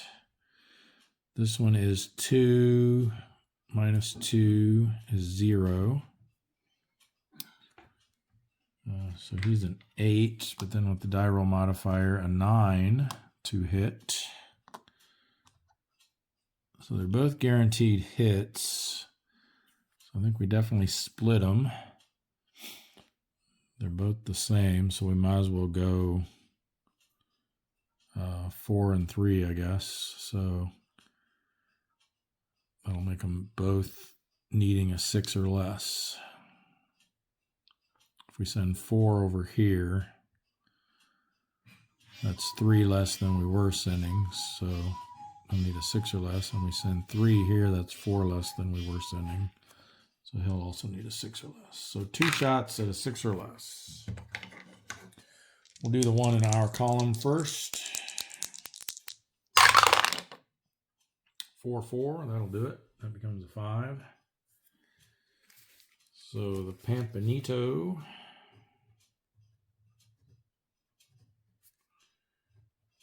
gets a 1-ton merchant.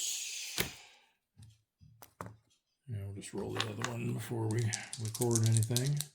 6 or less here as well. No such luck.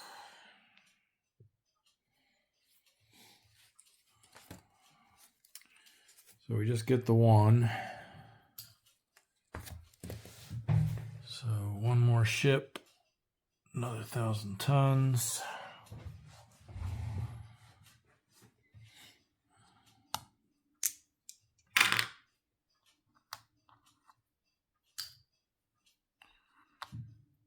And endurance check. We did go aggressive, so he's going to need a 6 or less. Nope.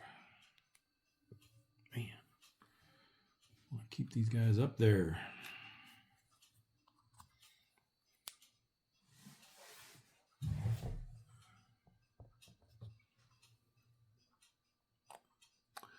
All right, the Pacuda, search and contact. Another 1. It's going to be a sparse. 7 is, again, large convoy. So 1, 2, 1, 1. I thought it was going to do it to me again, but we just got the 1 this time. Bad angle again for that one. While I was paused there, I was able to confirm that ships AC, AF, AH, AGT, AM, AO, AP, AR, AT, GB, and MA are considered merchants for rules purposes. So all of those qualify for the tonnage doubled event. All right, well, yeah, I'm thinking I just set up over here in column D and hope that I get something nice and juicy that I can just focus all my attention on. And and ignore everything else. Not going to go aggressive quite yet. This could very easily be a diligent escort, so we wouldn't want that. So we'll go standard attack posture initially. Hey, there we go. Battleship. That's what we were hoping for. Hopefully it's one that we can find in the Sea of Japan.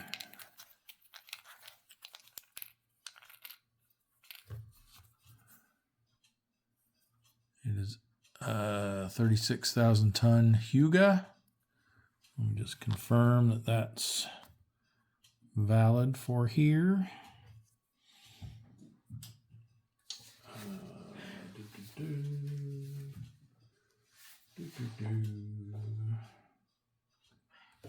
That's in the IJN rules.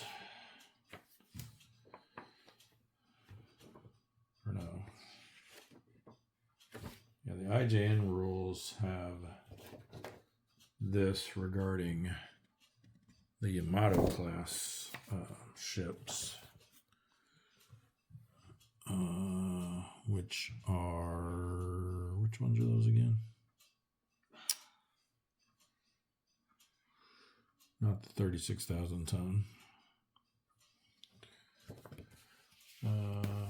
But the battleship doctrine, I think, is what we're looking for. In the scenario book.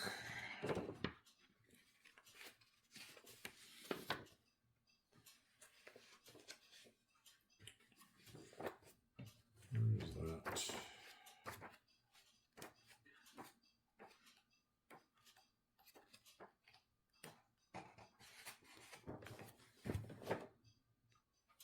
All right, here we go. BB and BV other than the Congo class, which is a 32,000 ton, and the Yamato class, 68,000 ton, may only appear in Empire Pacific, Sea of Japan, and East China Sea. And then in War Period 3, they can also appear in the North Philippine Sea. So yeah, this one is allowed to show up here at this time. So that's great. Get a couple of cracks at it here.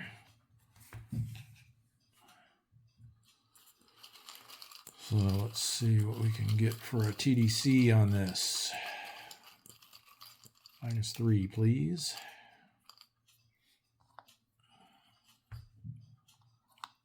Hey, ask and you shall receive. All right, so that makes him a 5. We are an 8. So we need a 3 or less.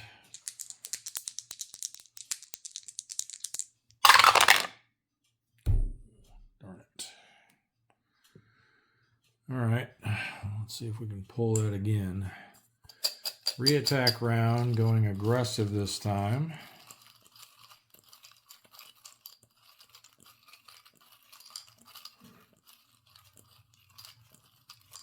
Yeah, even if we had went aggressive, that wouldn't have quite been enough for that roll.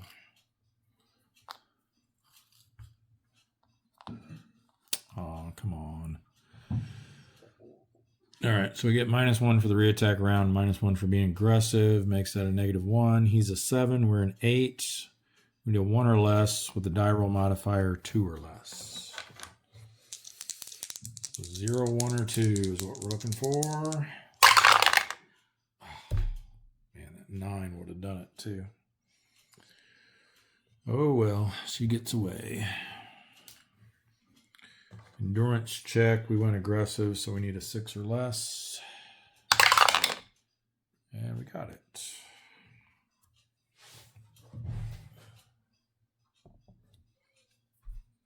That underneath are ones that are returning. And then we have the bang. I believe he did get a battleship in the previous turn, a year and a half ago. I was rewatching the video a little bit just to get back into the swing of things, and I remember saying that the bang started things off with a bang. So that's a 2 and a 9. It's going to be a task force. That's good. Sparse task force. So 1, 1, 2, 3. All right, we're going straight for column D. Standard attack posture. Let's start with these. Destroyer right off the bat. Probably unflip him, unless it's a dinky one.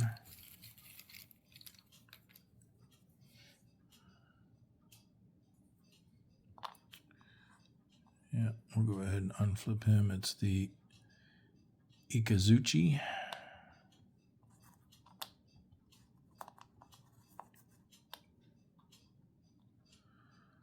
See what this one is. Hey, there we go, a carrier, but I don't think they have any. They do not. So I think that just goes away without being replaced. Let me confirm that.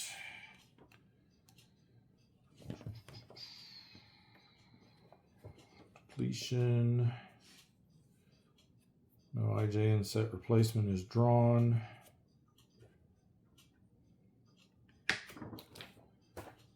So that's actually our first flip because we unflipped the other one. So let's see what this is. Another destroyer. Great.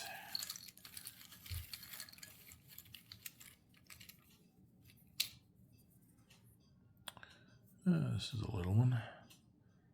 The Yukaze. That's 2 flips, so we got to flip both of these. Hey, a cruiser, which they don't have any of either. That goes back to the cup, and a 1,000-ton merchant. We were hoping for some big fish, but no such luck.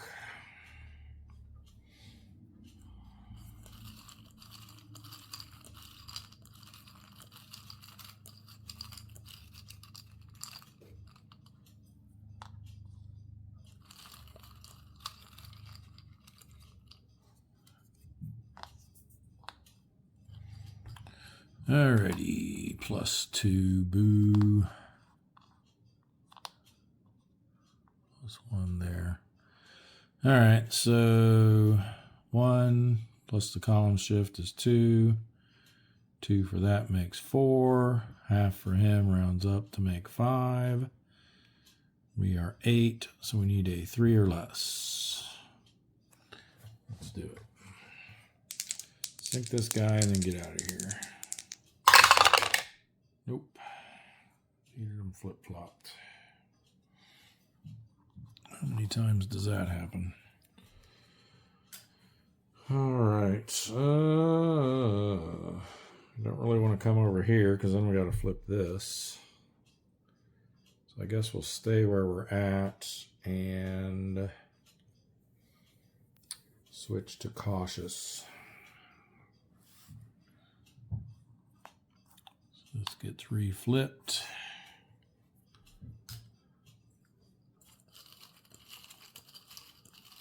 Oh, before we do that, skipping the counterattack again. 1 plus 2 plus 3 makes 6. We have 5 defense. 1 to 2 row with no modifiers. 6. On the 1 to 2 row is nothing. Now we can flip this. Place our TDCs.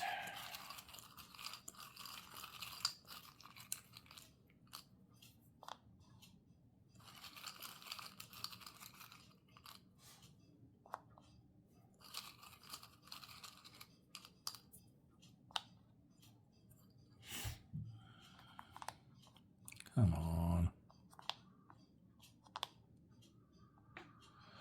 All right, well, it becomes a 0 because it's the re-attack round. So he's 1, 2, 3, 4, plus a half is 5. So again, a 5.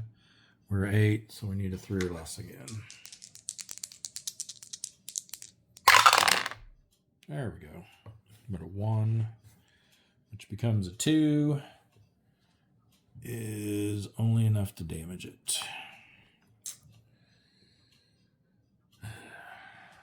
And And since that's the last round, no point marking it. Counterattack. This time they have 3 plus 2 plus 3 makes 8. Minus 5 is 3. Plus 1 for reattack, minus 1 for cautious. So 3 to 4 row, no modifier. 7. Uh-oh. Probably spotted. Yep. So we are spotted. Endurance check. We did not go aggressive, so we need a 7 or less. Nice. And do we lose our spotted marker? We do.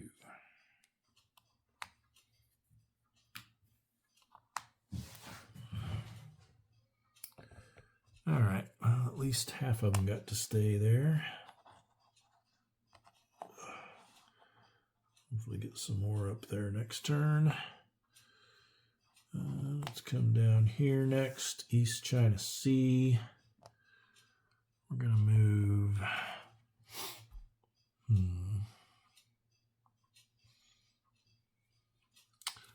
Got all of these that could potentially move into there. It's shallow, so we want to be careful. Probably don't want to send him because he's only got 3 defense. Might just stick with, these are all, oh, we got a Balau there. We'll definitely send him in there. So we'll start with the Capelin. Search and contact. 2-2. He did not find anything.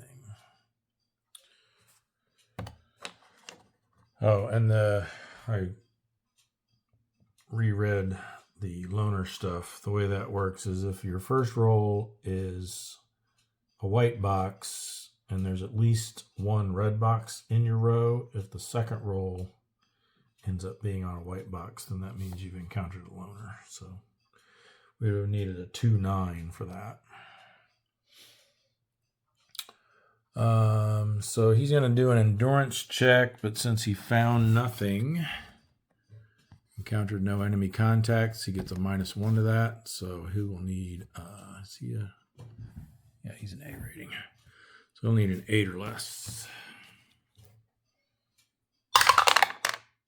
Got it.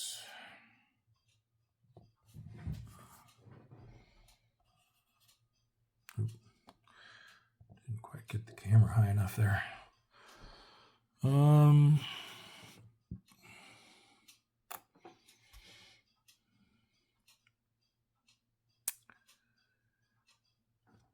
Yeah, we got, what do we got here? We got 1 here that's going to come over there next turn.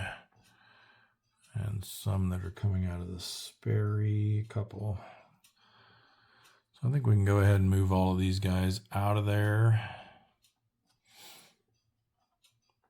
So we'll do the Goulet next. Search and contact. 5-3, that'll be something. 5 is low density. 3 is a small convoy. So 2, 2, and 1. All right, let's set up here in B.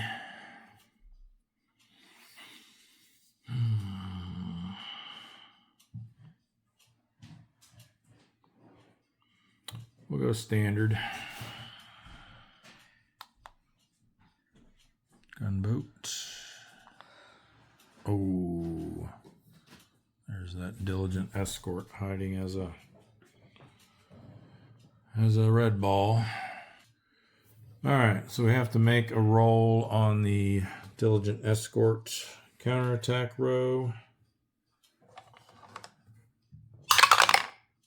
And he gets a 5, which I think is nothing. Yes, nice. All right, but since we're standard posture, we don't get to attempt to undiligent him. Let's go here, I guess, next. And then one of these, eeny meeny. Oh, not the right one. All right, well, Good luck there, Mr. Gole.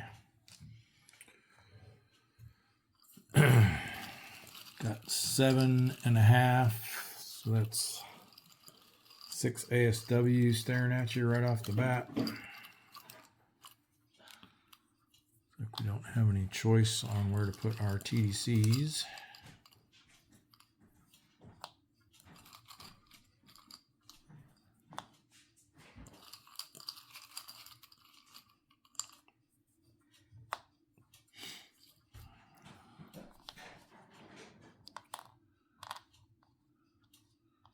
Those are both +1s. We need a big minus here. +3. Yeah, right.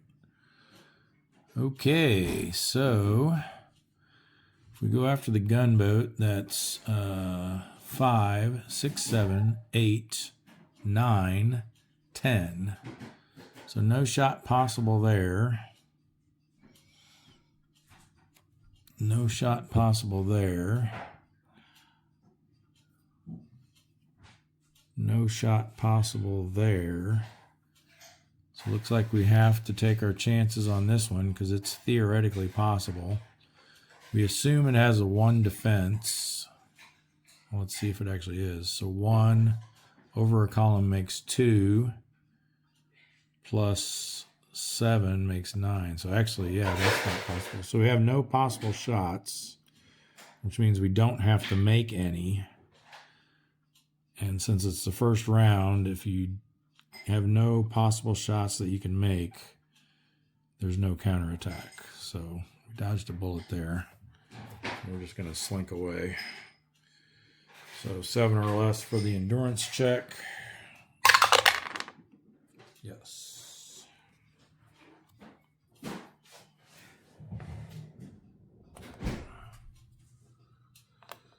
All right, let's bring in the steelhead. I need to remember that's shallow also if we do end up having a counterattack. Did the first one have a counterattack? Can't remember. 7-7. 7 is moderate and 7 is large convoy. 2-3-1-1. All right, no solution here. Too far. Well, we're going to hope that this is a battleship over here. We're going to set up right there in column D. Standard posture. Ooh, light carrier. Okay, they do have a couple of those. Nice. And a destroyer, of course. Can't unflip them because we don't have anybody else to flip. Let's hope it's a 1,000 tonner. Nope. Not too bad though. All right. Oh, I guess we should have pulled this first. So we got 2 light cruisers left. The Oyodo and the Tatsuta. Now the Oyodo has some special stuff on it. Beginning in March 45, we're not there yet. It can only be encountered in the Sea of Japan or the East China Sea. Well, we're in the East China Sea anyway. And if it's drawn outside of there, it's returned and you don't get a replacement. But we're good because we're not that far into the war yet and we're in the East China Sea anyway. So even odd. Even is the Oyodo. Guess it'd be nice to take him out now so that we don't have to worry about it if we do get to March 45. Actually, can this game go to March 45? This scenario ends when we get to War Period 4, so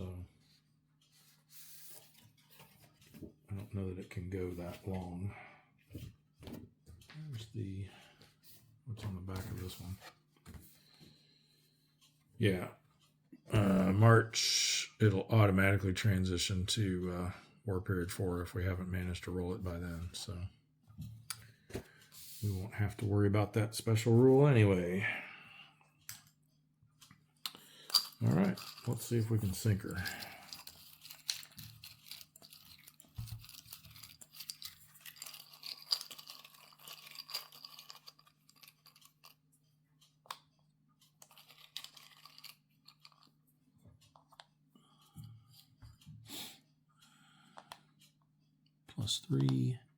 Plus three. Yikes.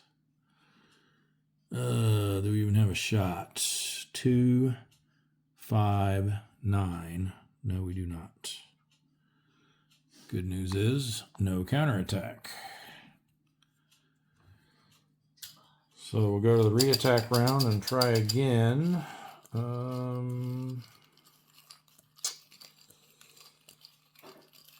Let's go to, we're in shallow water. Let's go to cautious just to be safe.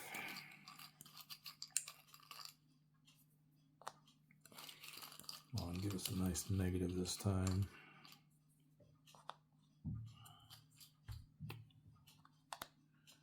There's a 0, -1, that'll work. That becomes -2 because we're in the re-attack round, so it cancels him out basically, so he's a 4. We're an 8. We need a 4 or less.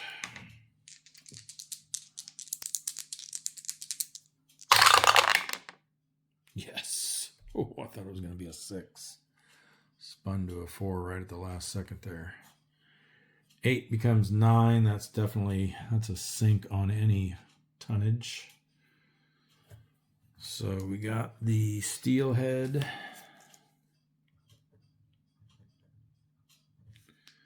Gets 9,000 tons for the CL Oyoda.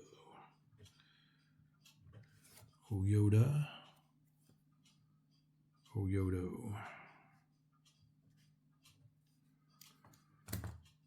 And that goes to the pile of shame.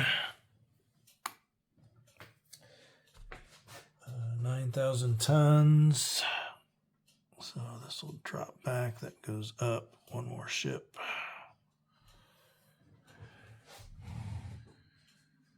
And now we do have a counterattack. And remember, we're in shallow water. So 2, 1 red box, 3 for the war period makes 6. Our defense is reduced down to 3. So it's going to be the 3 to 4 row. +1 for re-attack round, -1 for cautious. Ooh, 8 is not going to be good. 3 to 4, 8 is damaged.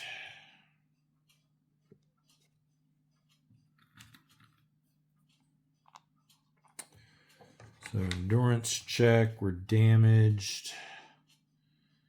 So we're going to need a 6 or less. Oh, got it. Don't think we'll stay out though. Too risky. All right, let's bring the blackfish down. Search and contact. Ooh, 8-8. That's going to be moderate density task force. So 2-2-3-4. All right. Well, we want to go battleship hunting again, so we're heading straight over here for column D. Standard attack posture. Let's see if we got one. Nope. No, none of those other ones are.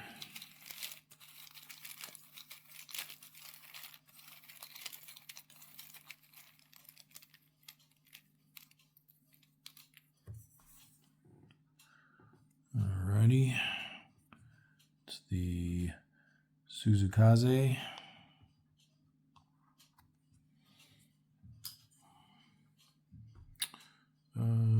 Yeah, might as well unflip them. That was the one that was on it.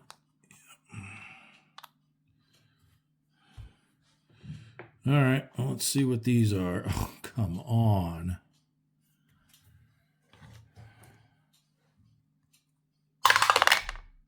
Four. Doesn't get anything. There's diligent escort counterattack. Are you serious? Okay, I think there's a special rule for flipping two of these that unless there's a certain war event in effect, the second one gets ignored. 14.13.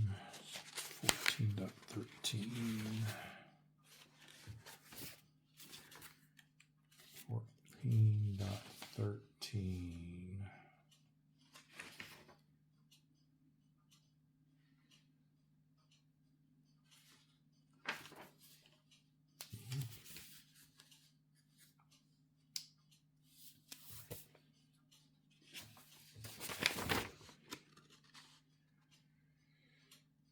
Let's see, here it is. If a second diligent escort is revealed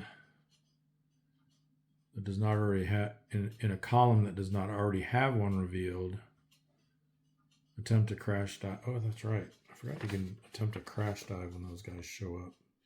We can't here because we're in shallow water, but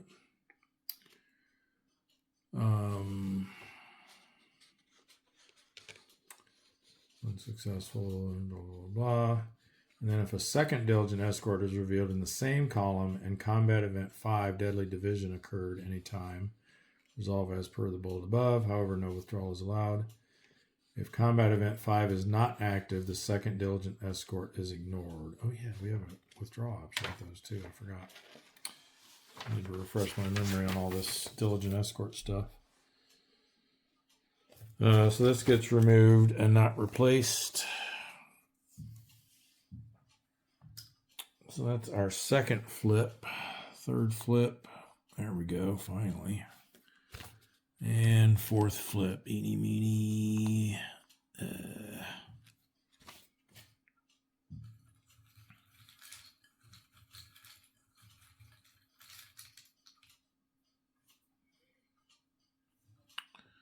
It's the Suzuki.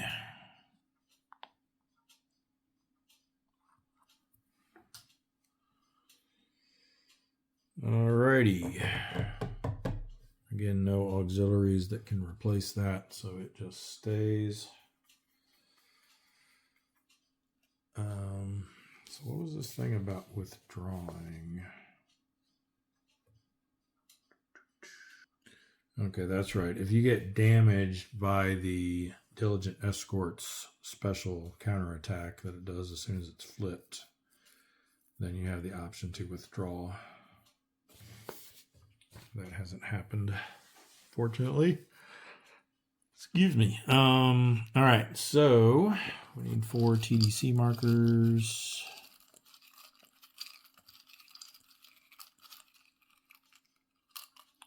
I guess we'll go here, here, here, and hopefully we saved the best for last. Here. +2, 0, 0, +2. Nope. Oh boy. We might be forced into making an undesirable attack here. Let's see. 3, 4, 5, 6, 7, 8, 9, 10, 11. Yep, that's an impossible shot. If we, obviously that's impossible. If we assume this is a 1, then he's got 0. He's over a column though, so that's 2, 3, 4. +4 is 8. So yep, we have a theoretical chance of hitting this as long as it only has a defense value of 1. What are the odds? That will be our target. Nope.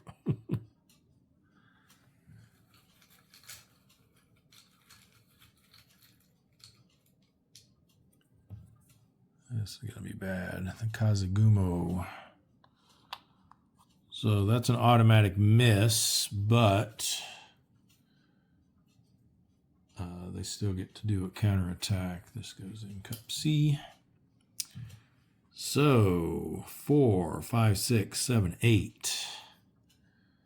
One red box makes 9. 3 for the war period makes 12. We only have 3 defense because of the shallow water. So they are on the 8+ column. Lots of bad things can happen there. No die roll modifier. Ooh, thank goodness. We got the, well, a 0 would have been no effect. We only got spotted. We're definitely not sticking around. So endurance checks, 7 or less. Yes. And do we lose our spotted marker? Yes. Look at that, 2 zeros in a row. Directly after rolling a 1. All right, so he gets to stay.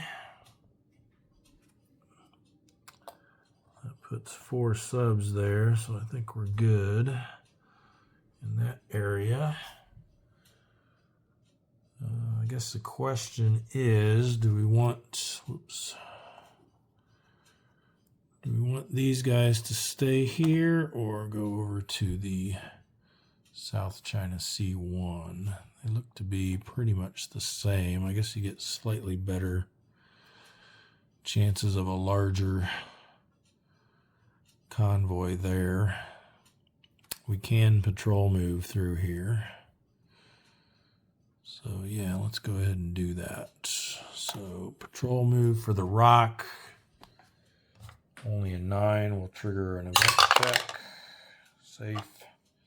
Search and contact. 6, 8. 6 is low density. 8 is a task force. Low density task force is 1, 2, 2, 3. All right, we got one no solution this time over here in D. They're evading. I think we are going to set up though again in D. However, this time we're going to start off cautious. Let's see what we got here. We're only flipping 3 now. Destroyer.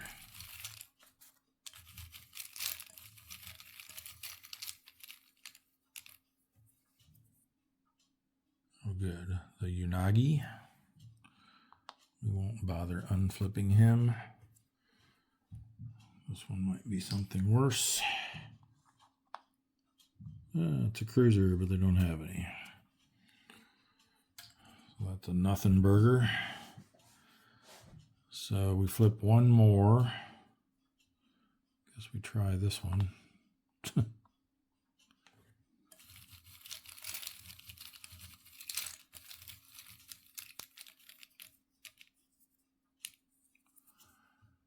It's the, oh boy, the Hamanami again. We will unflip that one. And hope this is a warship. Oh, there we go. It's an auxiliary, but still something. All right, and those 2 halves will just add up to 1, so no worse than what we already had. I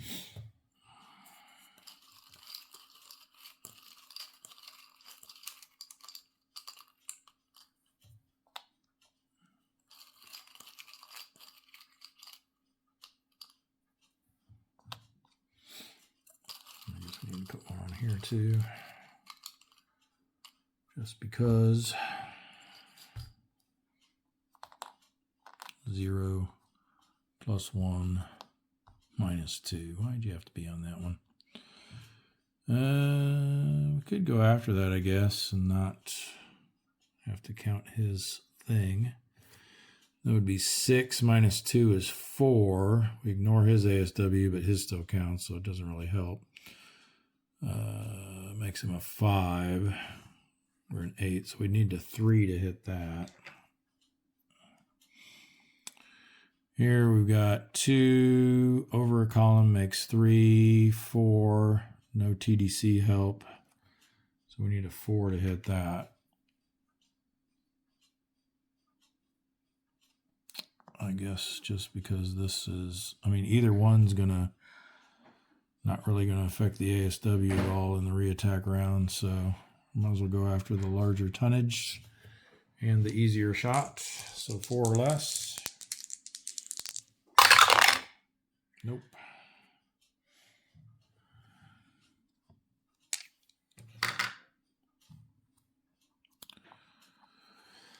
Counterattack is 1 plus, what do we got? 1 red box here, plus another 3 makes 5. We are not shallow, so 5 minus 4 is 1. 1 to 2 row, and we were cautious, so -1 on the 1 to 2 row. That's nothing. All right, reattack. I think we stay cautious. We stay where we're at, so we don't have to flip anything but this. And see if we can get a better, where'd this come from? Cup C. Almost put it in A. See if we can get a better targeting this time.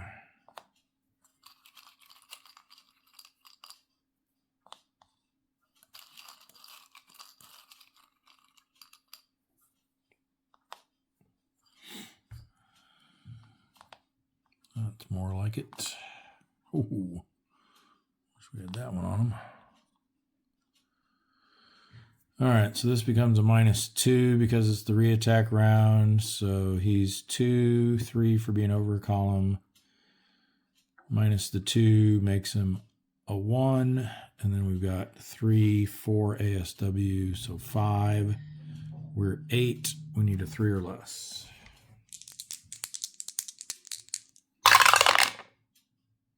Just missed it. I would have sunk him too.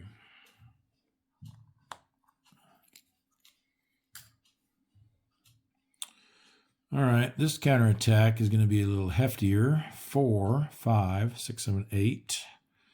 -4, 3 to 4 row. +1 for reattack, -1 for cautious.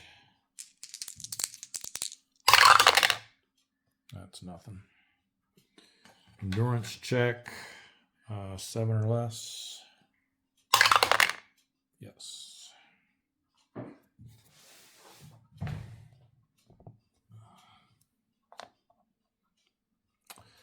All right, the Grayling's coming over. Transit event. 9. Nope. Search and contact. 3-1. It's going to be a small convoy. Sparse small convoy, to be exact. 2-1. All right. Column A. Only got 7 attack with this guy. 3 defense. Do we want to risk going aggressive right away? Yeah, let's do it. Ooh. And we're going to pay for it.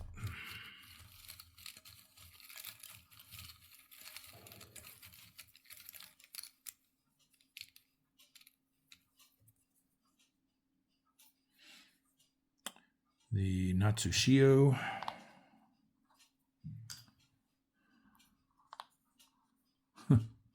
All this for a little 1,000-ton merchant. And of course that's a destroyer as well. Well-guarded merchant ship. The Fujinami.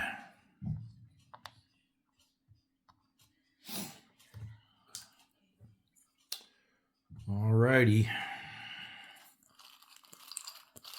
We could try to take one of these guys out to get a good targeting solution on them. One of the destroyers, I mean, because we can ignore their ASW for the first round.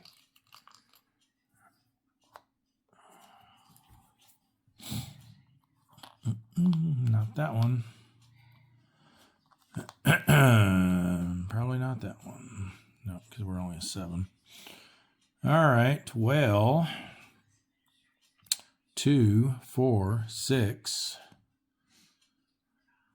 With no help from the TDC, we're a 7, so we need a 1 or less.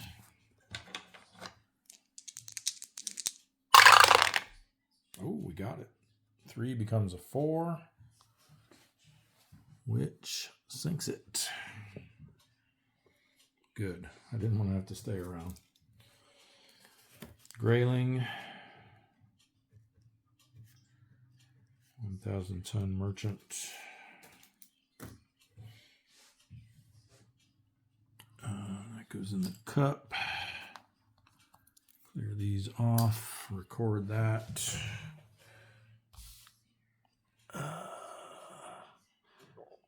Tons, ships, both go up by 1. All right, counter attack. 2, 4, plus 1 makes 5, plus another 3 makes 8. Yikes, we have 3 defense, so it's on the 5 to 6 row. And, oh, we went aggressive, didn't we? So we didn't even need that much to, we've actually hit him on a 2.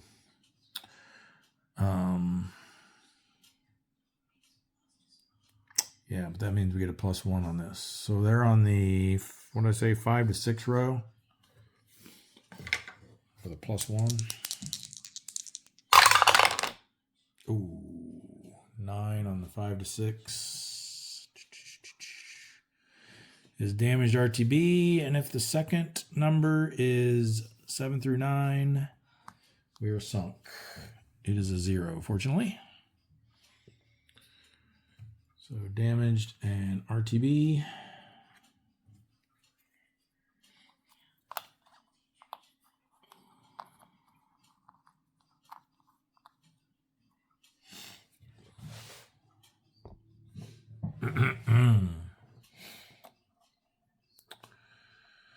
All right, next we have the whale coming over. See if we need to roll for a transit event. We do not. In contact. 1, 4 is going to be nothing. Not a lunar either. All right, so they are an A rating and they didn't find anything, so he'll need an 8 or less. Endurance check. Got it.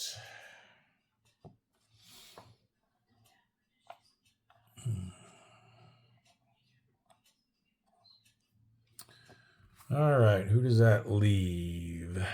Nobody. I think that is it for our ships on patrol, or our subs on patrol, I should say. So let's bring these folks out of their bases and tenders. We got the bluegill coming out of Brisbane. So let's send him I guess into the Bismarck Sea. We'll go ahead and flip him to patrol side so he can patrol in the South Philippine Sea next turn. We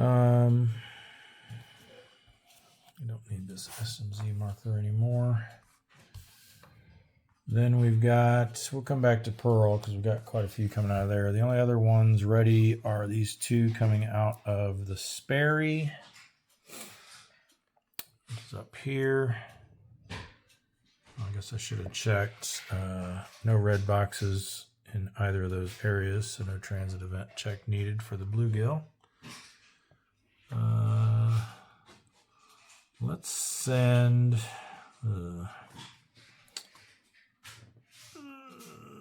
be congregating risk if we send them into the Sea of Japan, but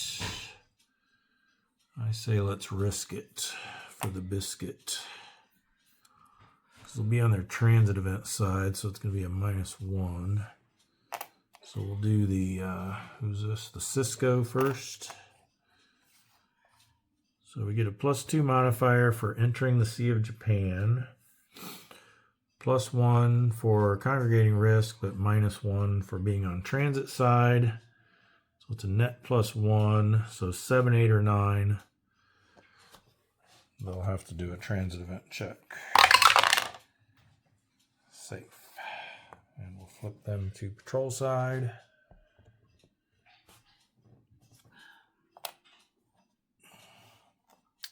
And then the same thing for the rasher. So 7, 8, or 9.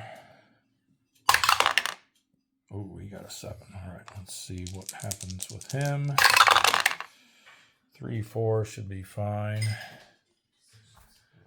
3 is going to be the top row. 4 is no event.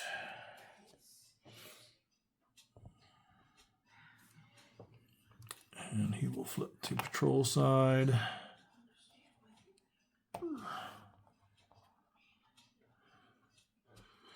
All right, then at Pearl Harbor, let's see, who do we want to be in this wolf pack? I see one that we definitely want to be in it. And that is the Greenling, because they have a super skipper. And then we probably want the other 2 to be Balaus. We'll just pick. These 2 are fine, the tilefish and the bowfin. So we will make them a wolf pack.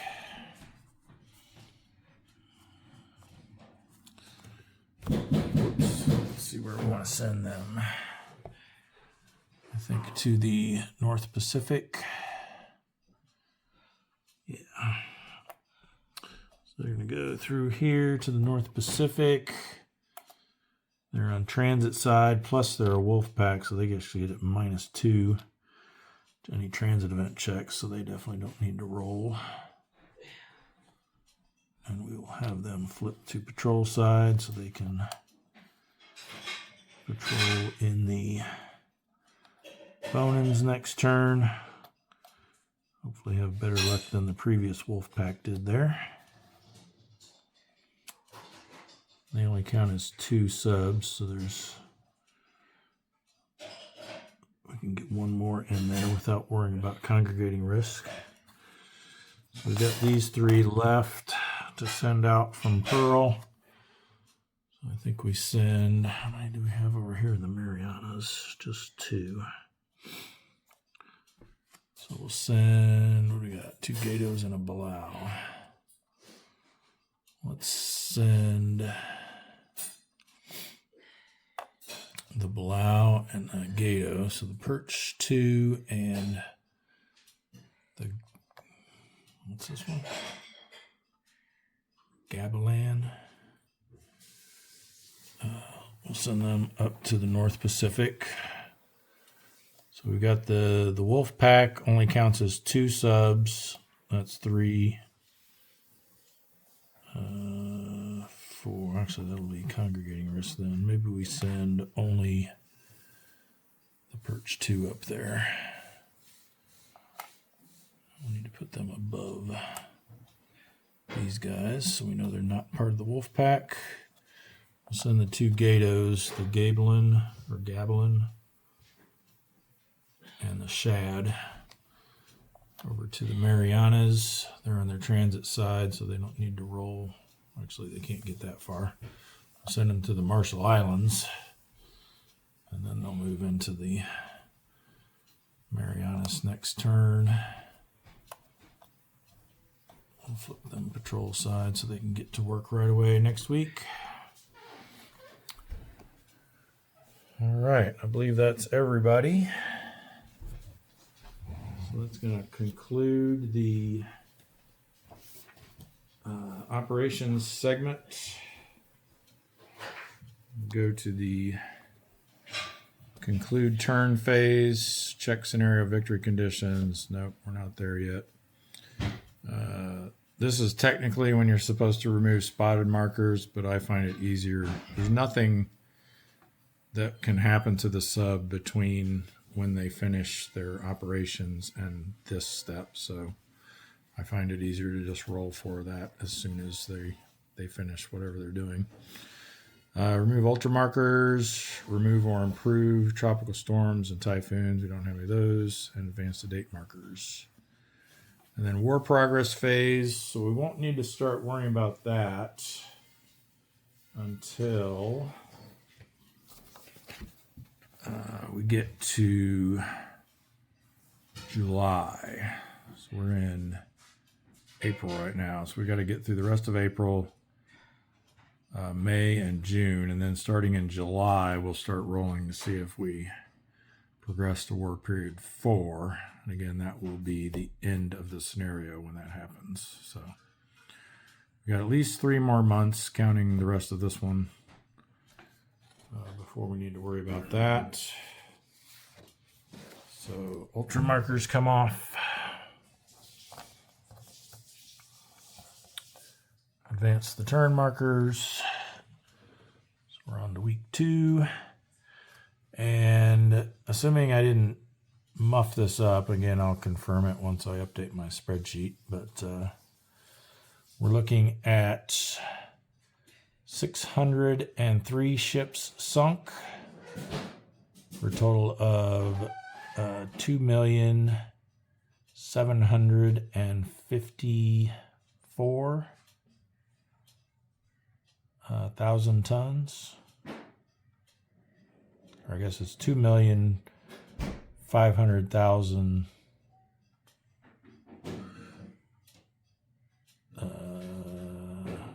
Whatever. I'm getting lost now. It's 2.754 kilotons. We'll say it that way. Alrighty, so that's going to wrap it for this episode of Silent War 2.0. Thanks everyone for watching. Please like, share, and subscribe. Leave a comment, and I will see you in the next episode. Bye for now.